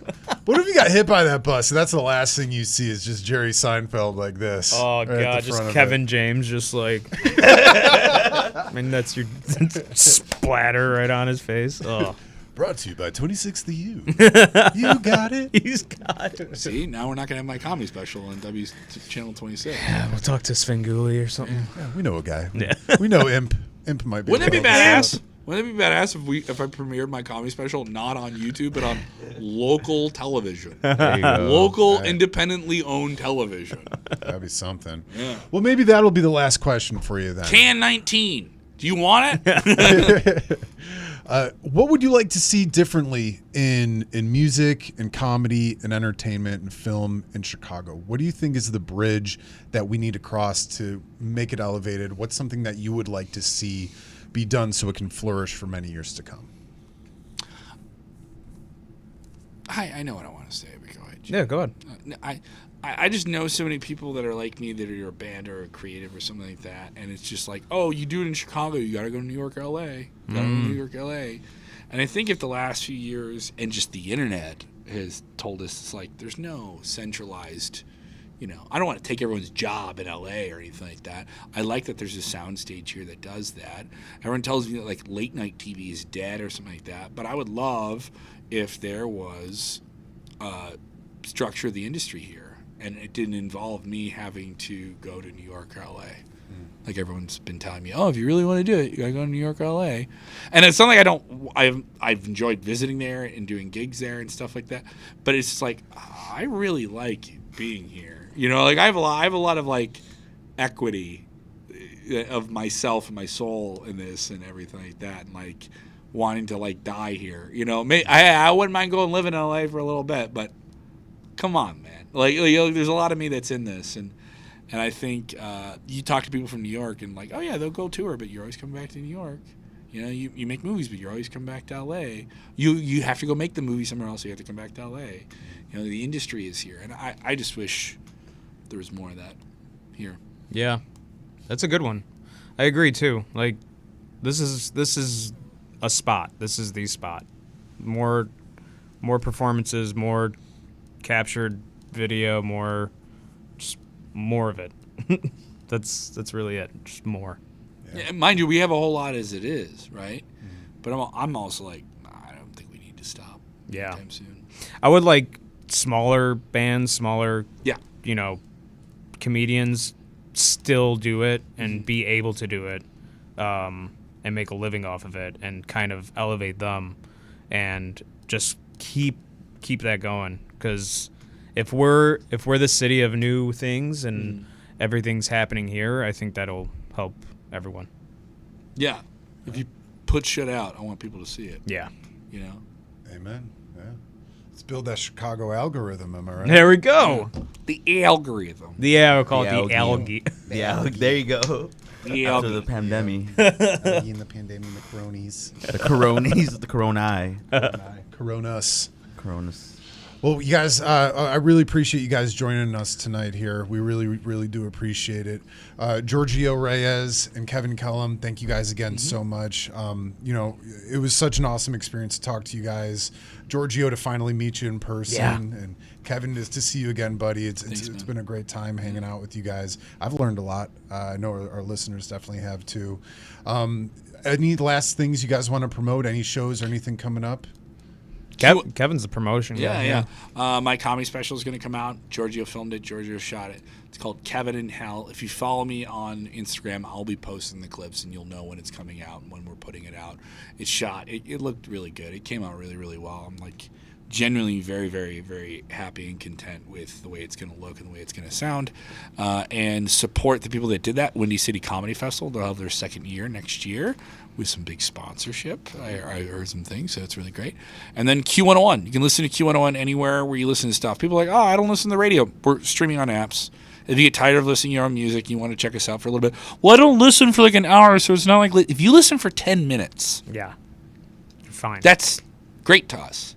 Like in the modern age, just a YouTube video. Give us the time you would give to a little YouTube. And I'm happy. And we're not offended. You don't have to tell us you don't listen like you used to. It's okay. Just listen a little bit. And we're giving away stuff. Here's a little tip. Want to listen for the longest period of time without the least commercial amount of interruptions? It's usually from around 3:45 to about 5:30 every day. We tend to have the least amount of commercials in that time. And see, so that's a little bit of a tip. I gave it to you. And check out what we're doing with Twisted. We have AJR, Sublime, Soul Coughing, which is really cool that they're touring again. Cake is going to be doing it 4 different nights. We have a super ticket. You can buy a ticket to all 4 shows for the first time. We've never done that before. Yeah. And it's coming up at the Aragon December 9th through the 12th. The 12th. Q101.com. More details. Get your tickets there. Yeah. Guys, thank you so much. Yeah. When you reached out, I was like, why me? Why? I don't understand. But this was awesome, and I really appreciate it. Oh, yeah. Yeah. We appreciate you coming. Real recognizes real, man. Damn right. There you go. I'm the realest in the business. Oh, baby. yeah. No, sincerely, guys, thank you so much. It's really been a pleasure hanging out with you guys. And Kevin, if I haven't thanked you once before, I'll Thanks, man. thank you enough again. When I was getting into comedy, you really inspired me a lot, brother. Sincerely. I don't know what I did. Just yelled a lot. It worked. It worked. It wasn't like Sam Kinison Yell 'em, yelling. kill It 'em. was- I had that at the open mics. Oh, here comes Yell 'em, kill 'em. Yeah. Sarah Sherman, who's on SNL, I saw her like Seth Meyers. And I'm watching it, and my dad goes, this is the Chicago girl. She's on, my dad follows who's on SNL. And he goes, she's from Chicago. Did you know? I was like, you know? I was like, yeah, she told me to not be louder than the sound system at Kohl's. That's awesome. Oh, man. Yeah, good advice, I guess. But no, sincerely, Kev, thanks you, man. Thanks, man. Thanks for pushing me in the right direction in my youth. Keep of doing this it. and this stuff. Keep Hey, doing we're it. doing it, brother. We're doing it. We're doing Yeah, it. don't worry, I'll be talking on a boat at some point again next summer or something like that. I'll be doing the tours. Well, can't wait to see your next show, brother. We don't sell this comedy special. We'll be back on the boats. Dude. Yeah, seriously. I'll be back on the boats doing those architectural tours, telling people how tall the Sears Tower actually is. Yeah, in the middle of a snowstorm. Yeah, sleet sideways. Ugh. yeah. Some PTSD going Yeah, on this over one here. this one couple from South Korea really wants to take the tour. We got to go out for 90 minutes. You sure? Are you sure? We've done that. No tip. No tip. No tip. No tip. You're not getting a tip because it was bad weather. Yeah. It was too cold. They had gloves on. They couldn't reach in their wallets. Tip your tour guides, Yeah, folks. tip your tour guides. Well, we're going to wrap it up here, you guys. Again, thank you all for joining Q4. What am I saying? We are at Q4 Radio. Thank you for joining us at Q4 Radio. More specifically, thank you guys for joining us at our show, Hawk Wins Radio Picture Show, where, again, we're coming to you live every Wednesday night. And, again, if you guys know of anyone who may be interested in being a part of the show, please send us our way. Get into our DMs. Let us know you're interested in the show. We would love to have you on board. Before we head out on the show, we always like to send you guys off with some words of wisdom. I'm gonna piggyback off what Kevin said. When he got fired, he made someone happy and made someone smile. Yeah. Go make someone laugh today. I really, really encourage you guys. Life is really short. Life can be sad for a lot of people. Go out, make them laugh. I think that's one of my biggest weaknesses is whenever I'm in a really uncomfortable situation, like a funeral or something, I'm the funniest motherfucker in the room. I try to be. But that's just a coping mechanism. And I think it's a good coping mechanism because it helps other people deal with issues. And you never really know what people are going through these days. So spread light, spread love, spread laughter. Spread them cheeks, baby. Whoa. I'm kidding. Maybe not that that. Yeah. Get yourself some cake. But again, thank you guys for joining us here at Hawk Wins Radio Picture Show. Y'all have a great night. Love, peace, and chicken grease. Peace. Take care, guys.